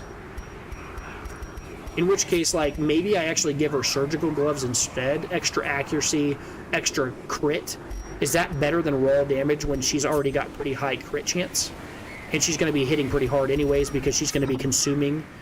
Her crit mod's 12%, guys, off of lunge. She's going to be lunging and killing every single thing that our Plague Doctor puts infect onto, or blight onto. 12% plus the raw weapon base, plus that building that we also have that's adding. This is already going to be critting for 26% chance. That's minus any items I haven't even selected for her. So if I gave her the surgical gloves, now that's 34% crit, really, and then increases her accuracy, so she's going to crit no matter what. So maybe I give her, like, split the difference and just give her maybe like a damage ability and then one a crit item. I think this is actually a higher DPS than giving her like a Dismas's head or something, because she's going to crit every third attack, which is more powerful than a normal hit by a large margin. It might actually be more powerful than just this build that I have right here with the synergy from the Plague Doctor might actually over damage. It might deal more damage than just giving her Dismas's head plus legendary bracer with none of the downside from the extra stress, 10% instead of 30%. I think so. And then here, this might be a good time for the poison herb. 40% blight skill chance, right? We need blight. We need to make sure the blight hits when it does. And these enemies, I'm not sure what their blight skill or blight resist chance is, but I want to make sure that it hits when it does. So it's probably like the only really required time to use this item. I need to make sure my blight hits when it does. Wait. Where is the blasphemous vial? I'm blind? Oh, there it is. All right. So this is like the poison herb. Like, as an item, it's pretty medium. But I think in this particular case, it just guarantees we never miss on blight. That way, she can always follow it up with a huge hit on her lunge. Right? We got the stuns when necessary, so we could like blight, stun, and then she can take out the other. Yeah. So we can start a fight by blinding gassing. We have a lot of flexibility here. Yeah. So we start a fight off, throw out like an emboldening vapors, throw out like a plague grenade, and then she just crushes things. The Plague Doctor's doing a lot of work this mission to like enable these two. It's gonna be really fun. I'm excited. All right. So I think I've got everything I want to do here. I think we're gonna go run a random long-winded begin the harvest mission. Remember though, this location, you can leave after every wave. That's the whole key here. You can leave after every wave, but when you leave, you lock in your rewards. The further you go, the more rewards you get, and it becomes more powerful. The rewards are better the longer you go. So it's like, it's not exponentiating, but like, it's not like I gain 10 crystals if I beat the next wave. It's like another 10 crystals. It gets better each time. We want to go as far as we can. We will see how far we can push. Let's try it.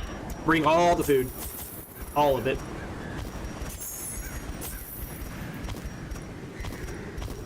Anti-venom's kind of whatever. Now I'll bring laudanum. We're trying to stay a long time, right? Shovels are irrelevant here. Anti-venom is okay. Like, I mean, we saw, like, what? Little use for it in the last... Nobody's got the Crimson Curse, which is nice. Holy Water is kind of like whatever. I could bring Holy Water, but I just don't really care that much.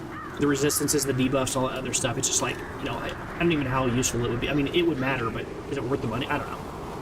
I'm just going to save the money. Medicinal herbs are always good. When some really bad ailment hits you and you're not expecting it, it can matter a lot. I don't know. This mission's so funny. Like, you bring the most ragtag random stuff. It's like, I bring all the food ever. Think about how goofy this is. I'm going to a farm, so naturally I'm going to bring food because that's the one thing I won't find there. All the other items are things that, you know, you're not going to find in a farm, but you need to bring them. But then you're going to bring all this food to a farm? Okay. Why can't I just eat off the farm? I think that's fine. I don't really think anything else in this inventory list really matters here. Now, there is an argument to be made that maybe I start bringing an item that helps us, like, harvest crystals, but I'm not going to do that the first time. Sorry. I'm not going to do that the first time because I want to make sure that I don't screw it up.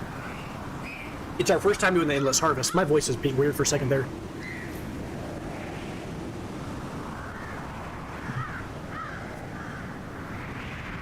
It's our first time doing the endless harvest. That's much better. And I want to make sure that we do it correctly, since these are levels, like, it's darkest, it's level 6, so it's not like a joke. One thing I want to talk about is, I said this before, right? Your characters can die in this location, right? They can, but they don't die. These guys don't die, but you still do lose the items, and you still got to go deal with the old Shrieker to get them back. And it makes sense, because the Shrieker is affected by the crystals, right? You can see the Cthulhu-esque, like, multiple eyes, like, it looks otherworldly. He's got a connection to the other world, so... Alright, I think this is good. I don't think I need to spend any more time talking about it. What is this? Anger management? Honestly, Psych Up would be really powerful. It would be if we camped, but I'm not that worried about it. Let's just go. I'm being paranoid one more time, checking, make sure I have all my items slotted. Let's go. Let's do it. Let's go. The poor miller. Thrice a victim. The seasons took his livelihood. I took his land. And now, uncountable years later, the comet has taken his humanity. My only regret is that I did not live to see that shoddy mill smashed to pieces by the miraculous bounty I reaped from beyond the void. Dude, your ancestor's kind of an ass. Alright. Minus 10% healing, receive plus 10%. That's fine, whatever. I think that's just a static farm miasma. Oh, that's a static debuff that always exists, always on this location. Oh, one thing we'll note here is at the top right-hand corner of the screen, you can see here now it actually shows like the number of kills you've got and the amount of like rewards you're going to be getting from beating the mission. The more waves you do, the bigger your reward will be. So it's worth it pushing as far as you can possibly go, right? But I believe there's also a boss. If I recall correctly, I've never gone any further. After I beat the Miller, I know there's at least one other boss in this location that's like, it's like some kind of a crystal thing that spawns crystals. I've never gone any further than that, and I don't even know if I've ever beat it. So this might be a good test for that. Let's go give it a shot though. I'm just checking to make sure everything's everything. Let's do this. Let's go.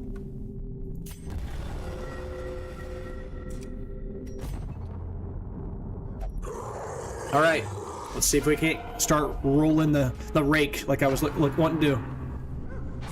Yeah, I guess that's one downside about the rake, is that he's going to be hitting people that are posting against him nonstop, but I don't care. I could stun him. Maybe I just stun him. Ah, their dodge is absurd.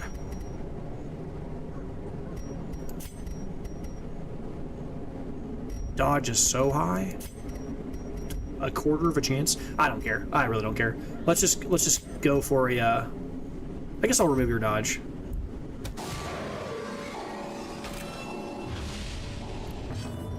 And then this is when, yeah, this is where it kind of sucks because she's going before our Plague Doctor, but that's okay. Precision and power. And then this is when you're going to be constantly in beast form. Rake. Sure, front guy dodged. We expected that. As I said, the high dodge is a lot. So, all right, and then now we'll go ahead and slap on this this extra damage on him. He's just gonna be hitting for a lot now. Sure. Yep, we can start to feel the difference between levels. The mission being a lower level versus this, we can already feel the damage difference. Yep. Nice dodge though. Wow, the dodges are going well for us. Nice. All right, so now, if you look at this guy, his damage is going to be crazy, hopefully. Oh, 21 and 11, like what? They're both like 0. They're both at 0 health. Okay, game. All right, so I'm going to have her lunge and try to deal raw damage to this guy. Oh, actually, that doesn't work. It can't reach him, but I can't hit him with this. Extra damage to Blighted, guys. All right, we're going to have to heal him quite a bit, and that's okay. We've got ways of doing that, so it's no big deal. I'm not going to do it now because I don't want to take a chance that he gets another bleed stack and it just offsets everything I've just done. But these guys in the front are basically dead, so it's probably worth just hitting one of them and trying to crit off of it. Continue the onslaught. Destroy them all. All right, and then after that, we'll go for a plague grenade here. This should just kill the bat guy once. Well, I guess maybe not fully kill him, but it'll really mess him up. Plague is the grenade. Actually, it will, because then I'm gonna kill him with the grave robber right afterwards. I could go for a stun instead. Let's go for a stun, because that slows those guys down, but it doesn't stop the timer on killing him with the grave robber. And see, this is another reason why Rake is so powerful here, because these random seeds spawn, and just casually, this guy in the front is healing off of it. Let's go ahead and remove that. Bandage it up real quick. Rake him. Heal. 20 and 18, good God. Alright, and then we'll just go ahead and start throwing some knives. That guy's about dead. And then I could just kill him if he's already taken 4 blight. Surely this would kill him, right?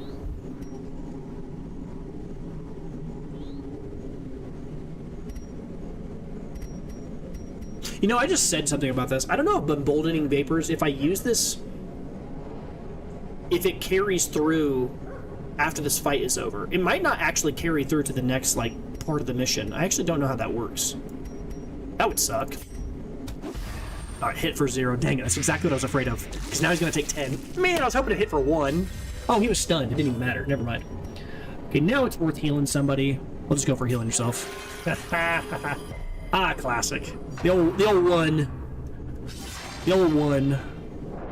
20 stress is a lot of stress. And a blight? Good lord, dude. Chill. Alright, time to go. You went to 1, 2. Stop putting them at 1. That's 3 dudes that we've hit that have gone to 1.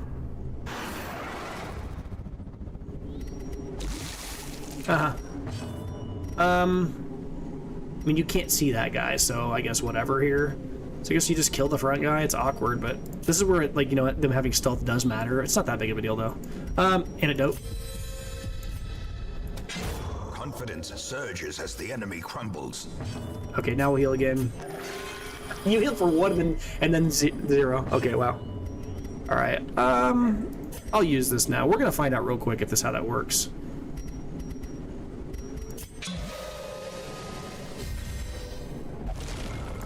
Sure.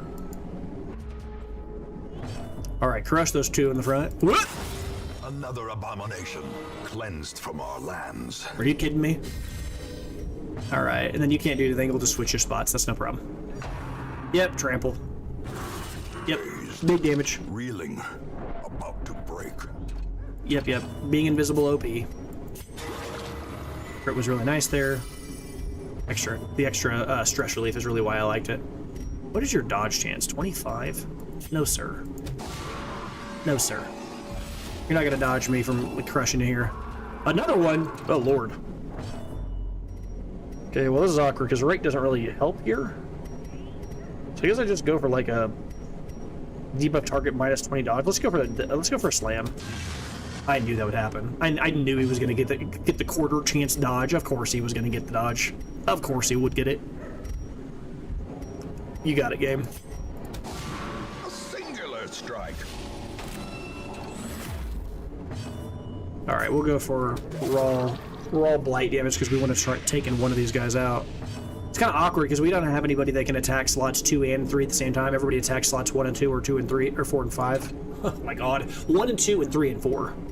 All right, do I go for a stun here? 90% chance to resist it. You're just not well poised or positioned to deal with this weird little squad they got going here. Two by 2 guys. Real awkward. All the ground. I'm hoping to kill this guy before he gets a chance to do anything. Oh god. They're both invisible. Cheese. We're doing cheese. Yeah, we're doing cheese here. I see.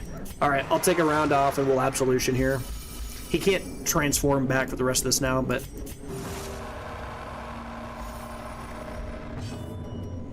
Alright, we're gonna switch you like this. I need you to be up front so you can pick the face and he can constantly use his manacles for the rest of the mission. Or the rest of this part of the mission, anyway. It's just cheese. Being invisible is cheese. Okay. Oh my god! Cheese! Cheese.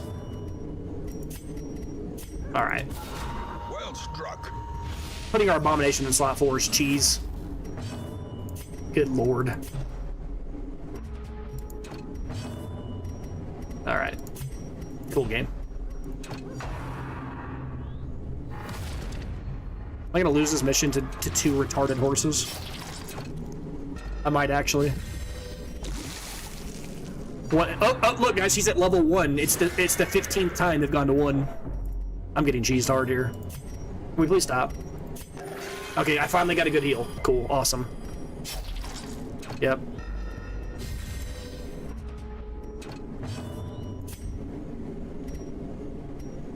All right, now I can use Beast Bile and actually show you the value of. I was trying to get him so he could puke, but the game was like, no, we're gonna keep trolling you. Put him into some random stupid spot. I'm like, okay, dude, just stop. Those guys both going invisible and spawning together was absolute, like, that was McDonald's cheeseburger.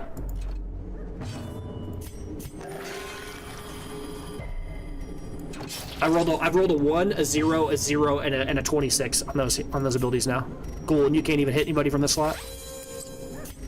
It's almost like I got cheesed. I can't stun him, it won't affect him.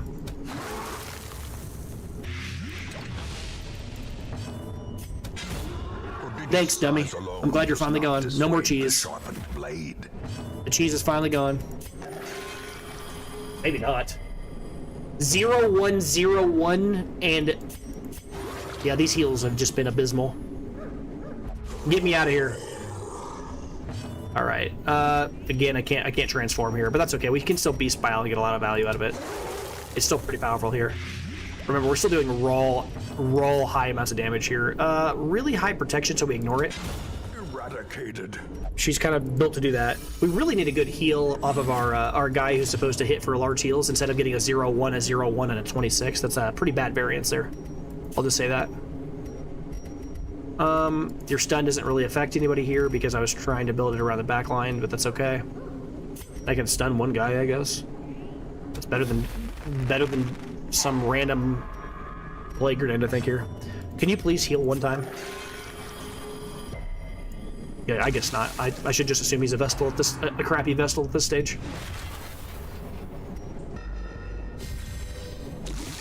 All right. Yep. Well, we've been pretty fortunate that nobody's been put on death's door. I mean, we've somehow managed to survive on the with these guys on very low health. I don't know how. Everybody's been super close to death this whole time because this occultist can't heal to save his life. All right, 10 blight. Oh, are you gonna go to 1 health? Are you gonna go to 1 health again? How many times is that gonna happen to us? You're dead. All right.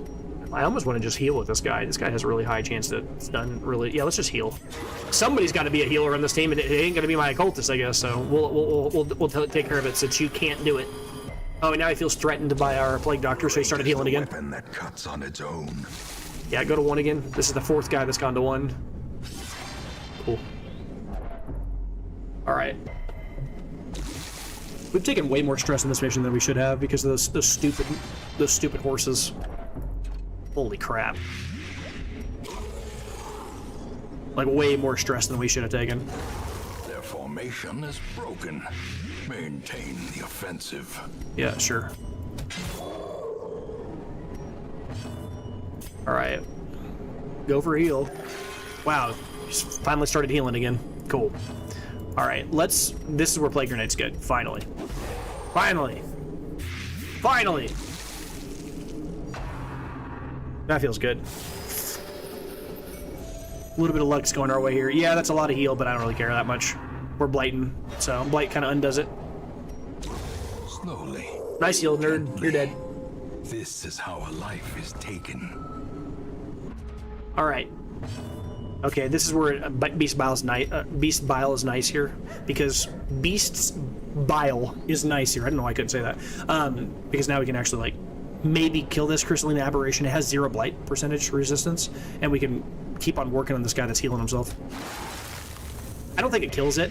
It's not a blight. Oh, it does! Wow! It's a lot more than I expected. Awesome.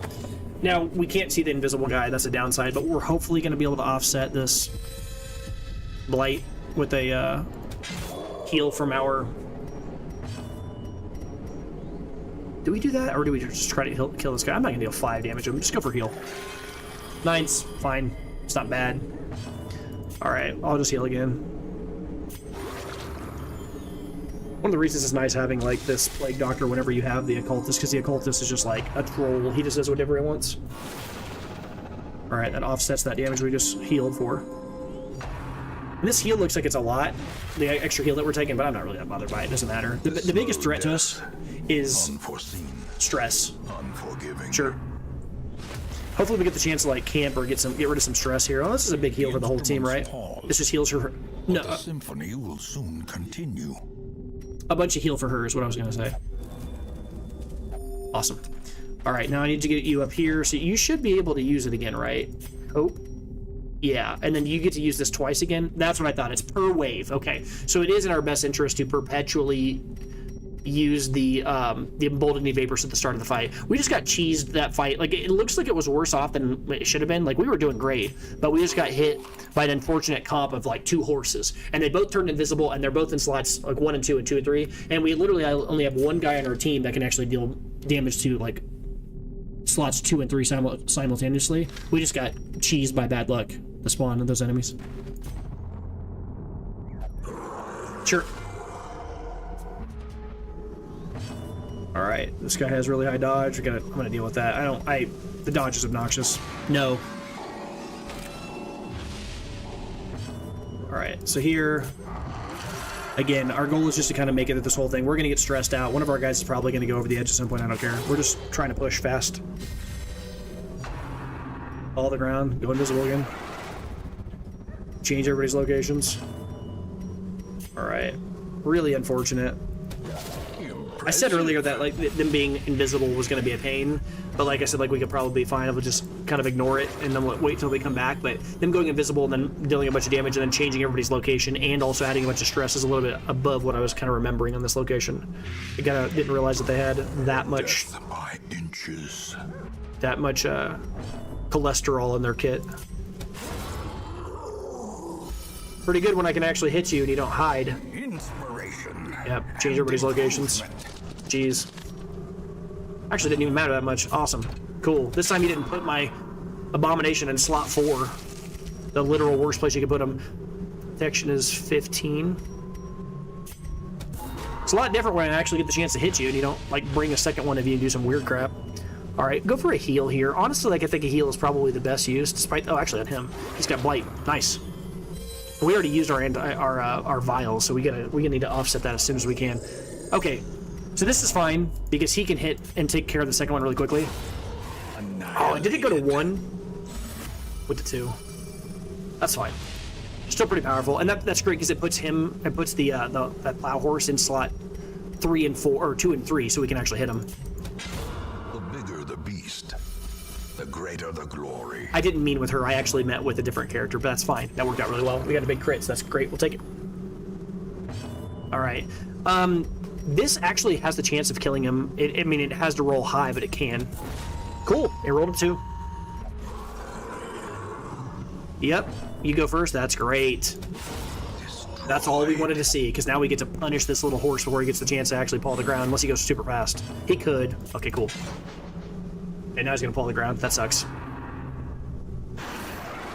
That sucks. Yep, you got it. We'll go for a little heal, I guess, on somebody random. A little heal. Heals for 20.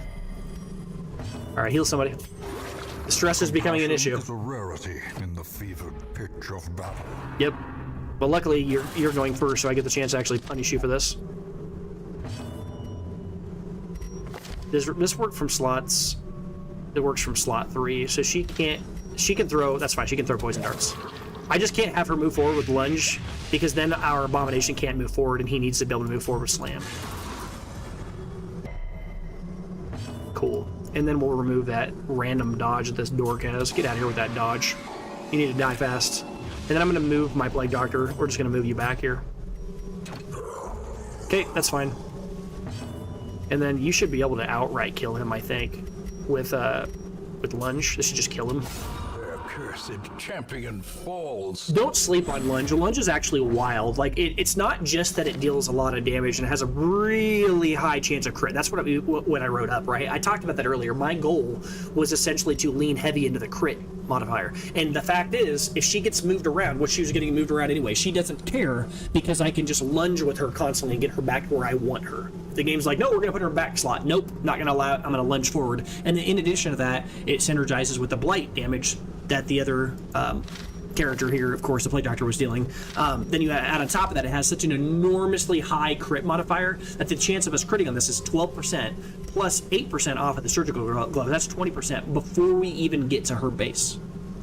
So she's sitting on a 34% chance of crit. That's a 1 in 3 chance that she was going to just hit that guy for a lot. And she probably would have killed him even without a crit, if I'm being honest with you. So then we'll rake and just crush these guys. Well, I guess we've lost our rake buffs from earlier being moved. That's okay.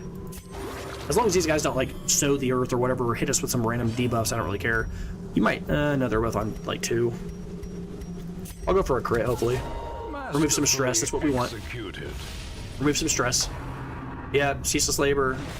I don't care about the damage. Damage is irrelevant. It's the crit that I care. The sow the seeds is what I don't want to see. Nice dodge. I don't want to see the random stress. That's what I was worried about. Cool. Alright, go for a crit again. Stress relief. That's where that extra crit is starting to add up. Like, we're casually just removing some stress. Okay. This ability has low chance to crit, so... I mean, I should still stack the rake, though. Okay. Pause from labor and heal. He's gonna dodge and then style on us and heal for 7. Okay, dude. Cool, I guess. I'm not even mad at you. That actually, I think, might stop more people from spawning. I don't know if that's how it works or not, but it's okay. Either way, that's pretty funny. Guess not. That's okay. That was funny. All right, kill this one. Obliterated. So that way our rake doesn't punish our frontliner. And then I'm going to stop you from dodging. One of you guys... yeah, you have 20 dodge. 28 dodge? Good lord. No dodging. Punch him with a rake here. Wipe that front line. Like I said, like, it's pretty good. Wipe that front line. Rake's pretty powerful here. And again, like as I said here, Rake is like such a like low damage ability at the start, but we can like essentially start the fight off every fight by already being on Rake level 2 because we have the Brawler's Gloves and the Lock of Fury. Not to mention, I mean, I haven't even used the Plague Doctor this time. I didn't even use... Oh, I did use him. Emboldening Vapors. Did I hallucinate not using that? Whatever. Anyway, we'll go for a heal here. The heals occasionally will give us crits, so we like them when we can. Great. Siege of Madness. Healing is not really what we want. We just want crits if we can get them. He's going to kill that anyway, so... He's got so much raw damage from his Rake. I'm going to try to go for a crit anytime I can on something. This guy just has such enormously high crit because I gave him Focus Ring. And the demons, like, you know, he's a guy... I'm just removing random stress. Executed Awesome. with impunity. Yes, yes, yes. So we've managed to stay pretty, like, you know, pretty medium on stress, despite the fact that we got picked on by those horses earlier, so it's worked out pretty well. All right, now we got one last big fight here, I guess. All right. I don't recall what this does. Ahead. Does this just heal the whole team? But for a moment, peace. I'd much rather remove stress there, but that's fine. We'll take it. We just have so much food. It's like, what does that do, right? All right. You should be in slot 2, right? Because I want you to be able to stun people. Like, we got all kind of discombobulated here. All right. All right. Yeah, I think we're about as good as we can go here. All right. Gleaming. Extra bleed skill chance. Oh, we're against the guys from the Cove. Interesting. A fragment. A glistening We're shard really of good against memory. these guys. I mean, really good. Blight is pretty good against these guys, and we got multiple sources of it. Stress is not that good. We don't want to see that, though. All right, so here we could do a number of things here, but honestly, it's probably better just to pick to the face. Rake is going to get mitigated a bit by these guys, but I'm going to go for a pick to the face on the bigger tank because Rake's going to slowly work through them anyways. We will remove the armor from the big tank and then just let Rake slowly work its course. This guy only has 10 health, so we'll work through him slowly. Blight or Plague Grenade here is going to do a lot of work. Like a lot of work, though. This is where Plague Grenade really shines. All right. I could not switch forms here, but I'm not here to not switch forms. Even though everybody's super stressed out, I'm going to go for it anyway. It's a lot of raw damage. I mean, he has 75% resistance, and I still hit him for 6. Sure. Damage is not a big deal. I don't care about that at all. It's just the stress.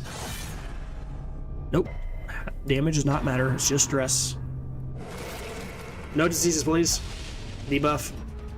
Less dodge. Okay. First guy is crush him. See you, Snail. Alright, he gets. I've hit this guy twice, but both times were just with my raw damage. No, like no crit, nothing like that. Just raw damage through his armor, so it's pretty good. I could. He's stealthed. I'm not gonna be able to see him anyway, so I guess I just go for a lunge and outright kill this guy.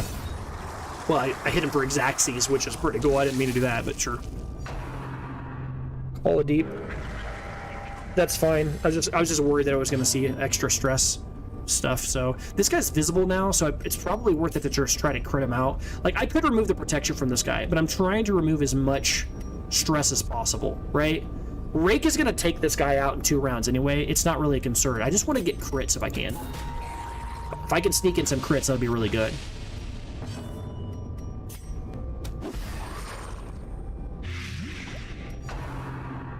Particle barrier's fine.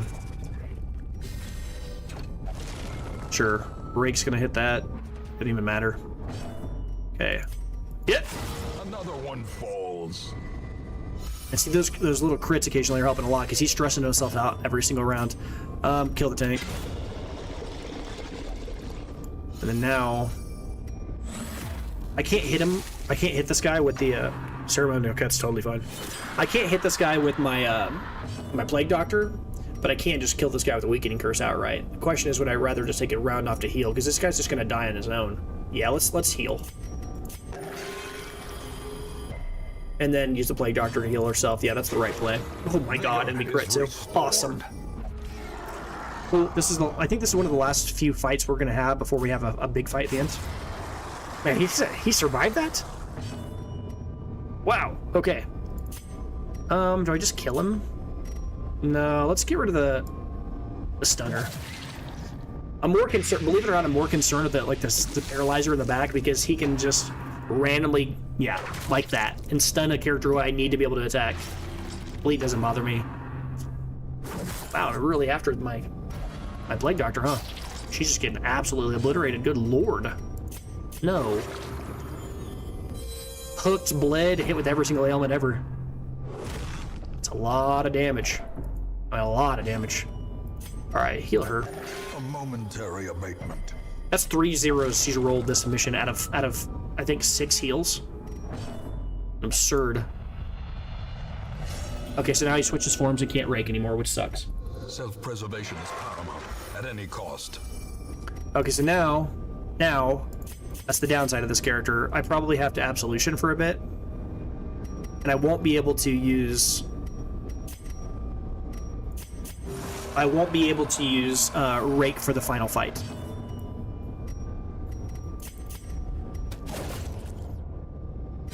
Not ideal, but not the biggest of deals. We're just gonna keep on removing stress from you. That's fine.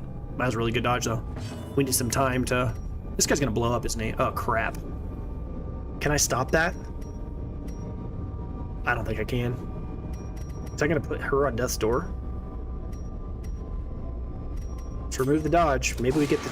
I don't think I can stop this explosion. Stun can't hit him. He's just gonna explode. If he explodes, he explodes. I can't stop it. The revenge? Couldn't stop it. How quickly the tide turns. Brutal. Injury and despondence set the stage for heroism. Cool. That's gonna stop everybody else from going on to...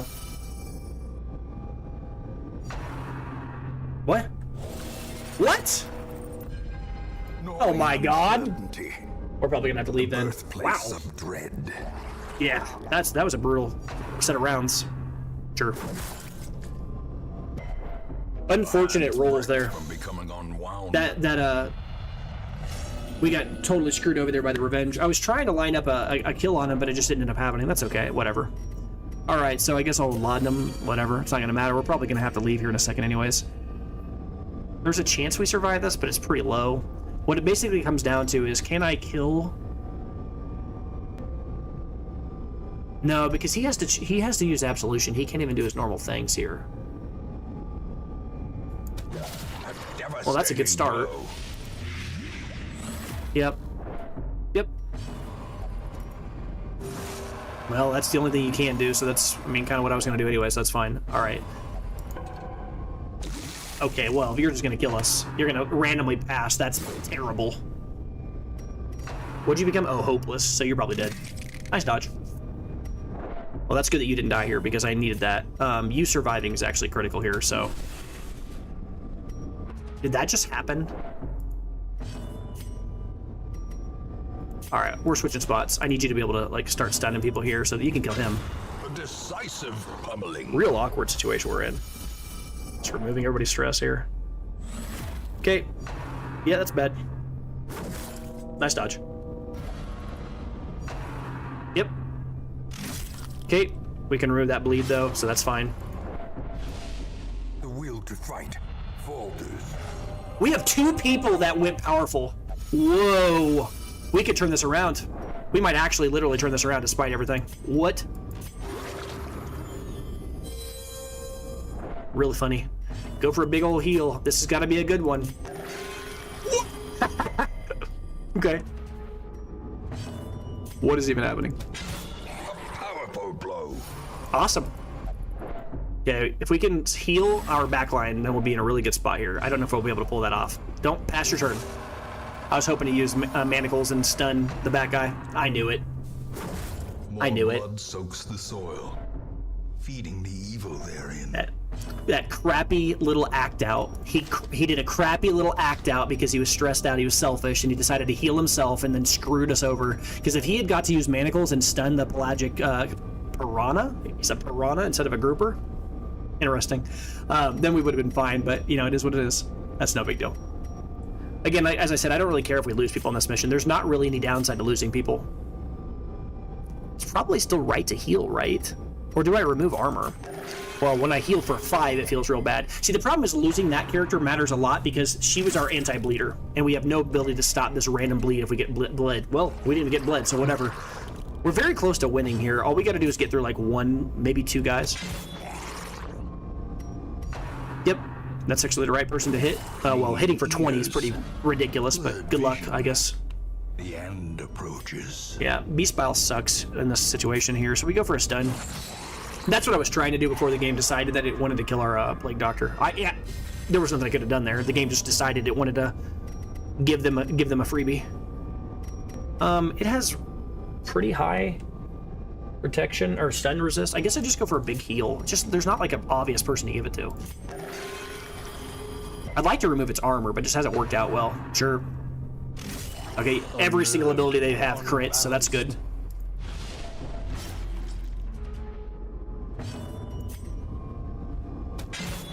Okay. Yeah, I mean, Now the true test. sure. You gonna act out or do something stupid again? Okay. Not this time, huh? At least waste their time. Get off death's door. Make him attack you instead. Not ideal. Teetering on the brink. As long as you're not bled, I don't really care. Abyss. Okay? As long as you're not bleeding, it doesn't really even matter, right? It still gives us more time to survive. Go for a big heal. Heal for 50. Okay, dude. Sure. I was kind of expecting him to get crit down to 0 again. All right, he's already been bled to high heaven, so it doesn't matter. He's got 20 bleed per whatever. Okay, what are we doing here? Remove people's... Okay, sure. All right, he's down to 2. We're almost through one of them. At the very precipice of oblivion. As long as he doesn't do something stupid. Just keep healing yourself. Keep wasting their time. That's all I'm trying to do. Waste your time, waste your time, waste your time. Attack the wrong targets. Yep, she's a 0. Oh, not quite. She's all healthier than I realized. Okay, mark yourself. That doesn't matter to me too much. Just heal her. Heal her because I can randomly heal with absolution on the other guy. Yeah, that's fine. Oh, and he dodged. What a crazy guy. Awesome. That's a stun. We don't like that. That sucks. Oh, but he took it like a man. Okay, cool. Yeah. You've crit that guy 6 times at this stage. Just like whatever. The game just wants him to die. All right, get this idiot out of here. All right, that's one idiot down. He survived on death's door. What a crazy man. And absolution here. Stay alive at 3. Just to heal, just stay alive. All right, this is crazy. Do I go for a heal here? He's got 20. He's gonna bleed for 20 for 2 more rounds. I'm not gonna do it until he stops bleeding. That's not even worth it. This is so funny. All right, remove that armor. Yep. Oh my God. That actually mattered a lot because now he survives, and he's gonna bleed, but he's not gonna die from the bleed for guaranteed. So we'll go for a seafood snack here. Crack him open a little bit. Yep, you go to 0. Oh no. Absolution. Ignore it. Oh, the crit was wild. It doesn't matter because he's gonna take 10 bleed next round anyway, so that sucks, but that's fine. Weakening curse. And then this thing gonna explode or whatever it does. Yep. No more crits, no more 20 crits. You hit one of those multiple times, so. 23? I'm gonna guess the pelagic grouper's gonna attack her now. The game likes to do that kind of stuff. All right, that could be the end of the game. We'll see. It's to bleed for 3 more rounds. Oh! We survived. All right, cool. The comet's maddening light. For now. It's so funny. So you interact with her. She's the one I know for sure. If you interact with her, I'm gonna give her the laudanum just to see what happens. Yeah, I didn't think so. All right, we're out of here, obviously. We have to go now. But what I was going to say was this character will give you something to do with the Miller. It's like a special item. Mildred will give you some... No, Mildred's Locket, if I remember right. It's a one-time item. You only get one time ever. So it's a keepsake. The Miller, the Reapening... The Reapening? What the hell is that word? The Reaping. Minus 100% damage taken. So this will make it so the character that's wearing it just does not take any damage from the Reaping.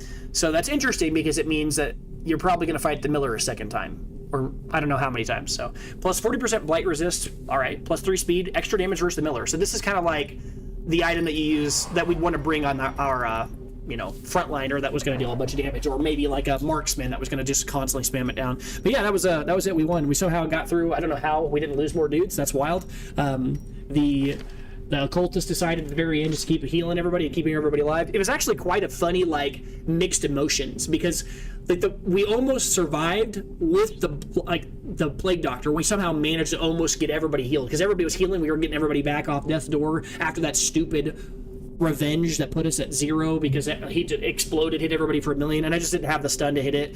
I just whatever. I probably should have picked a different stun ability, but okay.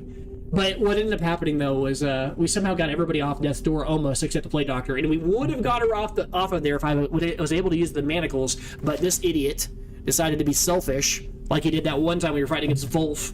Decided to skip a turn. Now he's deciding to heal himself with absolution. He was off death's door, decides to heal himself and screw our plague doctor over. You're the reason our plague doctor died. You are an abomination for sure. Oh, not onward. Anchored on solid ground once more. That was dumb. I meant to leave. Sure. I hope we don't lose a bunch of people. That was an accident. Abandon the farmstead, yes. We might. But not the end of things. I might not be getting much comic shards now because of that. I might have just forfeited a bunch of the comic shards we were supposed to get. I think you're supposed to get like 60.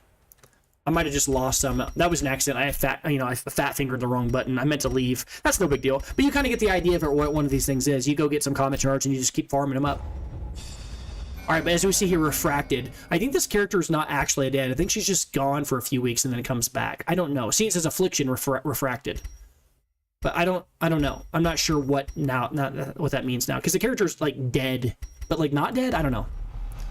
Fragile, fair weather fighter. That's junk. Bulimic. Okay. Don't really care about that. Risk taker. Okay. That's a good roll. Cool. Yeah, not ideal. I did not mean to start another mission. I think I just months, years, an eternity. And we were rewarded with madness. I love this narrator, but I hate when I come back home and he immediately starts talking right when I'm trying to talk about what happened in the mission. It's just an unfortunate time for him to talk. It's like we get back home, it's like, all right, now we're back home, let's talk, and then he just starts going.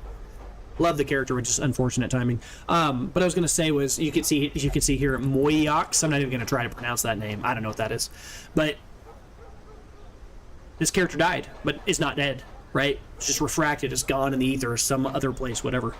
So, I don't actually know how Affliction works, though, in this. I don't know if we have to put them through some kind of a treatment, or if they can just chill, because it's not a normal, like, mission. But I'm going to guess we probably have to pay for it, in which case I'm not going to do it, because I'm not going to waste my money on that right now. Those characters don't matter as much, and also, they just keep getting replaced over time. You see this? You just get more people. You can just keep throwing people away and trying whole new groups of people. It doesn't even matter. Hot to Trot, On Guard, and Hard Noggin. This girl is loaded. What? I'm certainly going to take her. She's actually really good at this location because she can bypass stealth and you know, get rid of that cheesy little minigame, the stealth minigame. I think you can have 6 people. Battle, pious and unrelenting. I don't care about any of those abilities. They're all kind of mediocre. All right, I'm gonna get the Jester. As you can kind of see, stress matters a lot on that mission. You know, those missions in general, stress matters way more than normal. Ms. Liz, is this gaming? This is we're gaming, and we are gaming. At the end. Well, you've got Death Blow Resist, which is actually relevant. That probably mattered. I didn't even realize it. The other things you've got are terrible. Like, I mean, Hagiomania doesn't matter.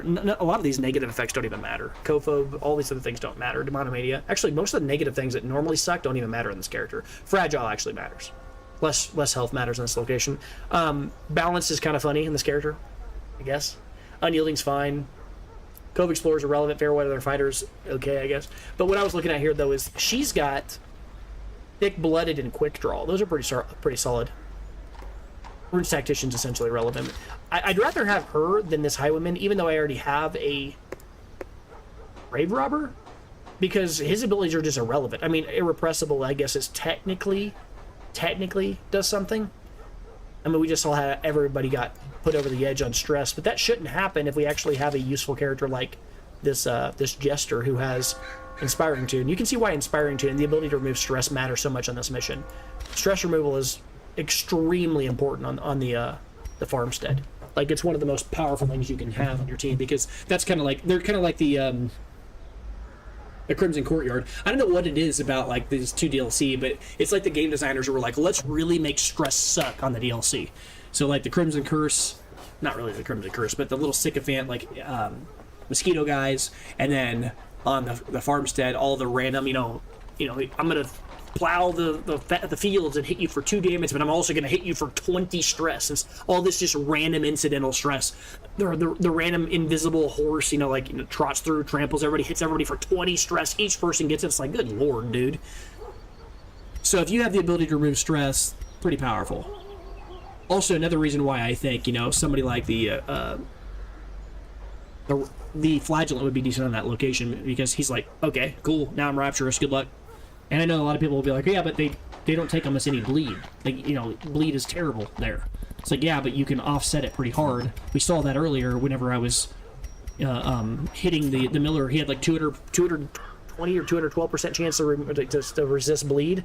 But it's like, well, but if you have multiple characters, like, that can kind of offset it and have like items that, like the bleed stone and stuff, you can kind of still go through it. Minus 33% bleed resist is pretty powerful, right? Just keep on stacking this, and all of a sudden, like, you're just ripping through the lines. I'm not talking about a boss who's got 220%. Granted that, because obviously if he's at 220%, what's the point? Just use Blight.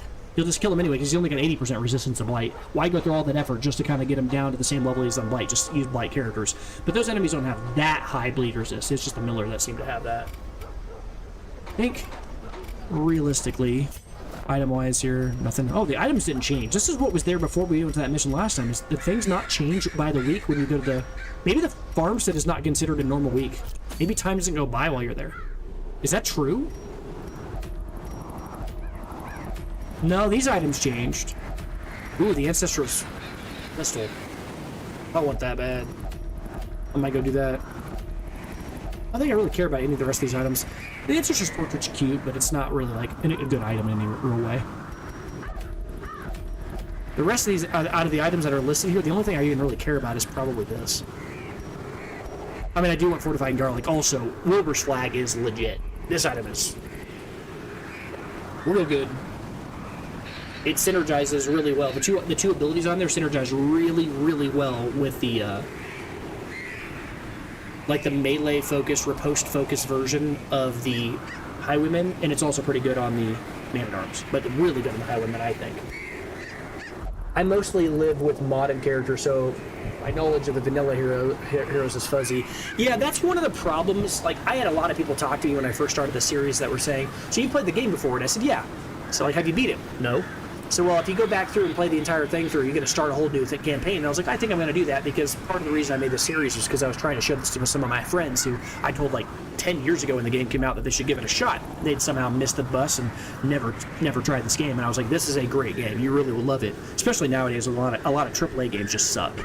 And you can get this game and it costs, like, a fraction of the cost, and I can play this game for literally hours. Just talk about the game for hours. But the thing is, playing the game modded as if I played the game from the beginning modded, then other people that have never seen my channel, or people who are playing this game for the first time that I'm trying to introduce the game to, won't get a vanilla understanding of what the game is from the base. Now I could add in mods I'd understand, but I wouldn't do that at this stage of the game. I'd want to finish the game in its original form. But yeah, I think this game, like a lot of games like this, it's like I say a lot of games like this. What I mean is games that are very good sandbox games, not in the traditional form, not by definition of sandbox. What I mean is they're kind of like just sand, and they're designed in a way that can be like modded, and it's such a solid foundational game that you can take it a lot of different directions. It's not a super narrow game where you can't really do too much to it, but this has so many opportunities. It has a lot of it wouldn't be too hard to add a third version of like Blight or Bleed. You could add some other version. You could use the same sprite, like a blue symbol or whatever. There's a lot of foundational elements in the game that allow you to take the game in multiple different directions, add different assets to the game, change people's colors, add whole classes, things like that. So this game has a lot of avenues through which you can increase its lifespan and play the game 10 years longer than you normally would, because you could just keep adding. I'm sure you could add locations to this and all kinds of stuff. But the other thing that it adds is, besides locations and all this other stuff, it adds you can add new bosses. Because think about it like this: the location of a boss is not actually static on the map. It's not like there's some tower that you slowly ascend, and every location on this map is something that you have to go defeat this boss, and then they're checked off the list. The bosses appear and they disappear from the list. So if I add new bosses to the game, they'll just appear, and they can just appear on their own separate instance. It's not like that boss appearing is taking away from another boss existing, and some bosses could theoretically spawn at the same time if you add in all kinds of mods. I would love to try this game with mods, but again, when I was talking about other games that are like this, games like Skyrim, I almost said Oblivion, a little old here. You can mod them to death and extend the life of the game way beyond its original life cycle, but importantly, you also can kind of ruin the experience for newer players that have never played the base game by starting with mods. Not that I was saying you were suggesting that. I love this game at base, right? The game by itself, but I wanted to at least play through this the first time, so that my viewers on YouTube or Twitch or whoever, because I had some people who were trying to watch this and they wanted to see what the game was like, out of the box, fresh, new, nothing special going on. And I promised, I was like, yeah, I'll do a playthrough of this. And my God, this is episode I don't know. I think this is episode 42 or episode 41, and they're all 3 hours long. So we're getting close to finishing the sucker up, actually, believe it or not. I say that, believe it or not. You should believe that, considering how many hours I put into the game. But anyway, what you're saying here, it's still fun enough getting solid mods that fit the setting enough. Plenty of really nice mods with good fun heroes. Yeah, no, I think this game has some of the longest replay value for money spent of any game I've played in years. Right, there's very few games that cost this little and are such a little. It's like a little game. It really is. I say it's a little game. It's got multiple hours of play, but what I mean is it's a simple system. The game really has the core game loop is you go into a dungeon with 4 dudes, you fight a bunch of monsters, you beat the required stuff, you come back with your loot, and then you scrape forward, get a slightly better Hamlet. The core game loop is you go gather stuff and you try to make your house better. You go gather stuff, you come back home, you make your house better. You keep on doing that over and over again, and they nailed it. This game is phenomenal. New town events too. This is very customizable. Yeah. Oh, yeah. I didn't even think about town events. Yeah. I mean, just look at if you look at the map, right? You've got the cove, you've got the Weald, you've got all these locations, but there's this map that you see in the screen. You could realistically if you modded it in, you could very easily like make a scroll wheel or something to like increase the size of this map and show more locations. You could do so much. I mean, it's crazy how good this game is as far as just a sandbox game. Like and when I was talking about sandbox, what I mean is, if I just add a little functionality or I add a little thing, it's not too hard. The game is not like prohibitive to adding new content. It doesn't feel like when you add new content, it breaks it. If I add a whole new class, it's not going to break the game. It's just going to make that class in the game. Like, and then now I have like one other character. I mean, you can make the class broken, of course, and I'm sure there's quite a few mods out there that somebody put in some ridiculous character that is just busted as hell. Like, I'm not looking to do that. But I'm sure there are some really balanced, fun, cool characters out there. I haven't done a lot of research into it. I gave it like, I probably spent 10 minutes looking at mods before I created this series, because I had put some amount of hours into this game before I started the series, and I was kind of interested in doing it, but I was like, man, do I want to put mods in the game before I start a series on the game, the Let's Play? And I was like, nah, I'm not going to do that. So I'm glad I didn't, because it's almost like rediscovering the game again, starting it all again, because I already had a lot of these items when I jumped back in here. I was like, you know what, I'm not even going to look at what I have. I'm just going to delete it all. I haven't played the game in 10 years. Let's start it fresh, and it's almost like playing the game new. There were a lot of things I was like, I already know this, and then I was like, oh crap, I forgot about that. It's like, I forgot that existed, and there were a lot of things where I've been kind of reminded, even despite the fact that I knew what I was doing. So, all right, I'm looking at this real quickly here to see what I got going on. I need to. Oh yeah. I was talking about how I still have a little bit of use for portraits, not a lot. I really don't have to pick up portraits much moving forward. I've got most of the things that consume portraits knocked out. I think this is the last remaining thing I need busts for. Experimental techniques and tonics can overcome things a sharpened sword cannot. So we finished that one off, and now I guess I'll try to finish off the tavern. I won't finish it, but I'll get close. Strong drink, a game of chance, and companionship. The rush of life. Oh, I still need a lot more busts than I realized. Okay. Huh.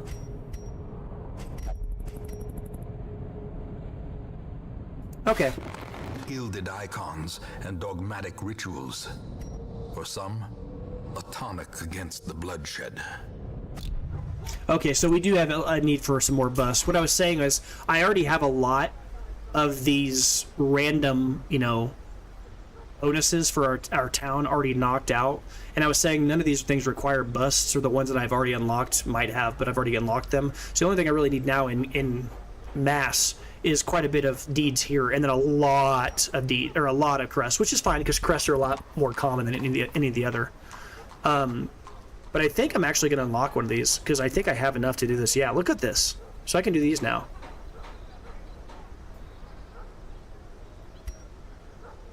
Holy water increases buffs. Laudanum adds stress relief buff. Medicinal herbs adds a disease resist buff, and anti-venom will add blight resist. I mean, I guess that's like marginal value, but it's not busted. I don't care that much about that. I'd rather just go buy a crystal item or a shard item.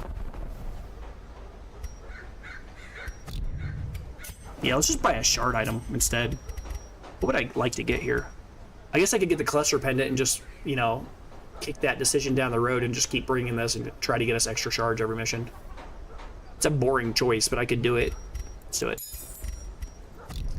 Then I have that, and I can remember anytime I go do that mission, I can always have the ability to start hoarding these things more. That's not a problem. It's not exciting by any stretch, but I've already bought a few of them that I thought were really powerful, so it's okay. All right. I think what I'm going to do now that I've done a few of these and I've kind of showcased this, I spent this whole episode doing the Colors of Madness DLC. I didn't really do a lot else. I mean, I went to the Crimson Courtyard for one mission, but most of this was we beat the Miller, and then after that we did the next mission, which was an Endless Harvest mission. So it probably would be a good spot to stop this episode, because this is at 3 hours and 30 minutes anyways. It's about the average length of an episode for me. I might stop. And then, of course, I'll come back tomorrow. I'll play every day of the weekend, so... I hate saying that, because when I say that, then people dive out before you get the chance to kind of talk about things. I'm not not gonna play anymore for 5-6 days and just be disappearing. I'll be on tomorrow again, and then the whole weekend. So, but I should probably talk about that real quick. What'd you say here, Ms. Liz? Okay, your name's Ms. Liz. Okay, so you said one of my favorite heroes is the commandant. That's got to be how you pronounce that, right? Commandant instead of commandant. I know it's commandant. I'm gonna sound like an idiot there. A utility-focused hero, medieval mixed with world. Oh yeah, commandant. Yeah, a utility-focused hero, medieval mixed World War I vet with barbed wire powers. Visually awesome and pretty well-rounded for balance.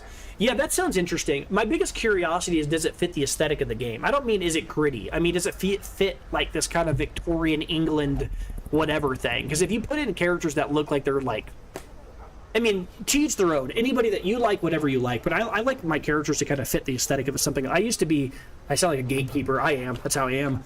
When I played like mods, I remember back in the day, I'd mod things like Skyrim, and people would be like, dude, did you see that one mod that adds in all the weapons from The Witcher? I'm like, yep. They're like, are you going to use it? I'm like, it's not for me. I just don't like mixing my, I mean, I love ice cream and I love ketchup, but I don't like putting ice cream on my ketchup, right? The same way I am with other things like Magic the Gathering. I'm like, I like Magic. I don't like your universe's beyond slop. Just not for me. I'm gonna sound super like I draw my line in the sand, maybe lose some fans, make some people angry saying that, but I don't care. It's just how I feel. It definitely fits the art style and largely hones a bit closer to technological prowess still shown in the game. Oh, so almost like a, what's the word for that? I don't want to say steampunk, but almost like a kind of like a steampunk grim dark kind of thing, almost like, you know, His Infernal Machines, or like almost like a the example I'm thinking of is from a game that's very old right now. It's called The Darkness. There was an old game called The Darkness back in the day on PlayStation and Xbox as well that most people have forgotten by it. There's a flashback in that game where he goes into like World War I or World War II, and he's using like these like demon abilities, and it's super cool. That's what I was thinking of, but that's a very niche reference I don't expect people to get. But yeah, that's pretty cool though. I'd have to check that out. I always worry with that kind of stuff. Like, you know, there are characters in this team that actually have mechanical abilities, right? Like laying traps or interacting with traps, and, you know, the highwayman, all these characters have kind of mechanical abilities. Some of them have, I mean, more than others. Obviously, the bounty hunter has the ability to drop caltrops and things like that. But I'm just worried about a character walking in with a machine gun. I feel like that would kind of take away from the aesthetic a bit.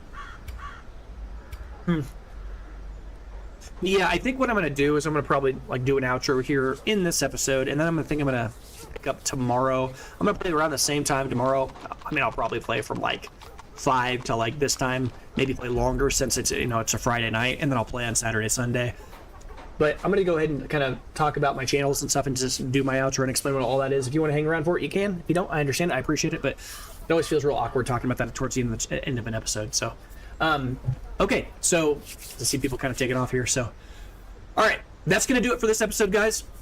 Until next time, I'm the Blue Titan, and if you'd like to see content like this, shorter form content that you'd see on your YouTube Shorts feed, we're talking highlight videos you'd see like on a lunch break. We're talking 10, 15-minute long videos that kind of showcase what we did in the last episode. Stuff I sometimes like sneak in memes and stuff like that. You know, it's kind of for people who aren't able to sit and watch 2.5, 3 hours of gameplay. You can head over to the Blue Titan Space Gaming to see content like that. Again, that's the Blue Titan Space Gaming to see short form content over on YouTube. On Twitch, I'm the Blue Titan simply. And then if you want to see longer form content with no edits, all of the ugly parts in there, including the stutterings, the moments where somebody knocks on my door, me talking to my chat, which won't make it in my short form videos. Talking with chat's never included in that. Me talking about game design, talking about mods for the game, like I'm doing right now with Ms. It says Ms. Liz here in the chat. Talking with my people in, you know, Twitch or YouTube.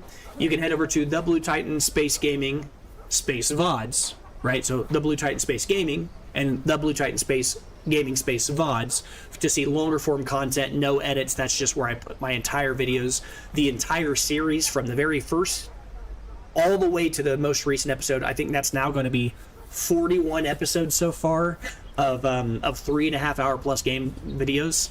I mean, there's a lot there. So if you're interested in watching somebody go from the very beginning to the end, you know, you could start there. I've had some people just recently sending me messages. I had a few videos recently, episodes 1 and 2, where I had some guys were like, hey, I just recently started your series, and, you know, blah blah blah. I'm like, man, that was like 3 months ago. I kind of forgotten some of that. It's like wild to think back that they're starting the journey from the very beginning.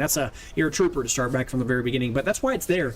I mean, I had some students that I used to teach that have reached out to me, and they kind of want to catch up and watch some gameplay. That's pretty cool to hear them. Some of them will text me or reach out and say, yeah, was able to finally watch some of those episodes. It's pretty cool to see you again. I haven't seen you in a while, so that's why I do it. It's kind of almost like, kind of makes me feel like the old days of sitting on the couch and playing a co-op game with a buddy.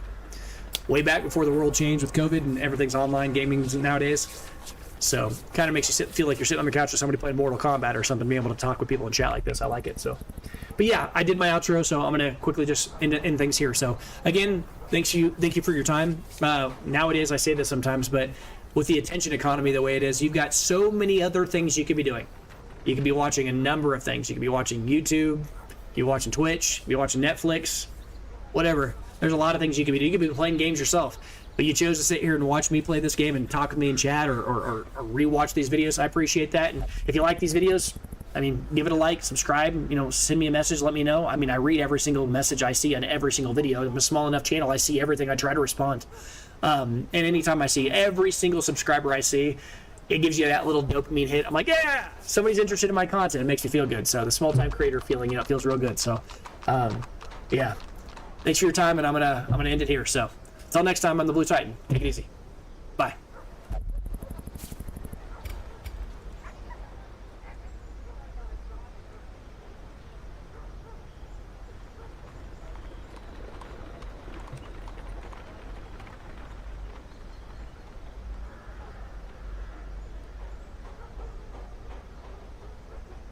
I'm awkwardly still sitting here in chat because I see somebody in the Twitch chat here. I'm not going to cut this here for the VOD, but...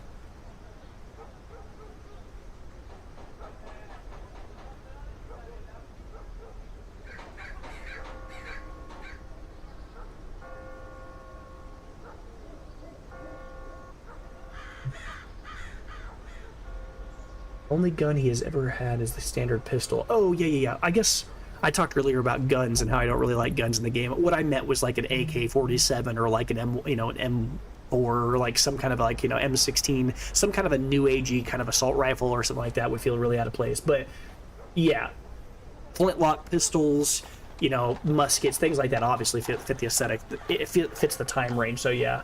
Outside of that, it's fun ability that requires you to mark enemies and set up an artillery strike that has a 5% accuracy until you actually mark enemies. So you have to mark them. Okay, it's cool.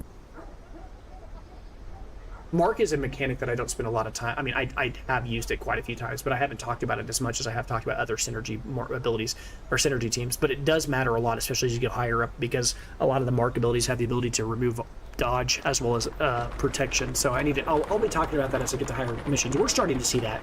I've been using the Houndmaster quite a bit to remove the protection as well as the occultist to remove dodge and mark things with the weakening curse and the vulnerability hex, and then as well as the arbalist, who also has the ability to mark so she can shoot somebody. So all good. Thanks for the short talk. Might come around again. I'd love to have you. I mean, and again, it always feels real weird saying that.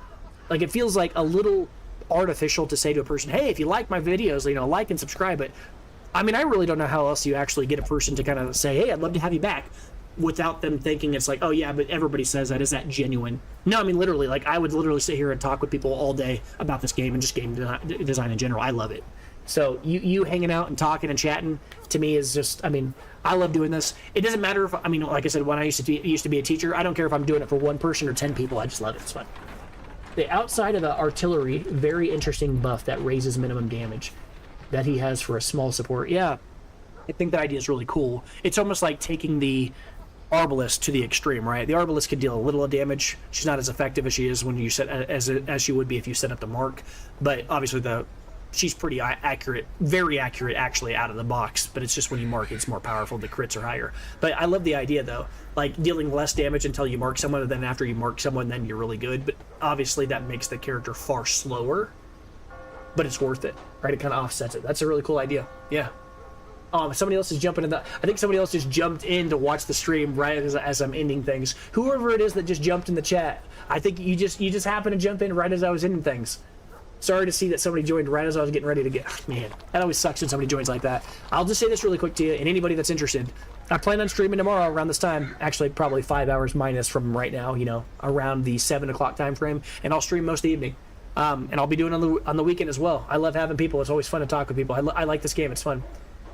I think the craziest thing he has is a chance at a town event that gives you a 100% scouting chance for one mission. Okay. That's design space I've never seen. craziest thing is a chance to cause a town event. A character that can cause a town event is interesting. Well, other than obviously the shield breaker and the flagellant, who obviously show up from a town event, but that's cool. Just for being idle in your town. I'm gonna have to look at those mods. There's so much design space for the mods in this game. It's wild. Anyway, I'm gonna get out of here. I need to go. I actually do need to go. I have a dog. She's been really patient. She's been sitting in her kennel. It's 3.5 hours I've been playing, and she needs to go pee at some point. So, but Ms. Liz, thanks for watching, and everybody on YouTube. I have my two friends that were watching. Plus, yeah, looks like most everybody's kind of dove out. I'm getting better at reading all that stuff. I kind of forget sometimes to look at the numbers to see who's here.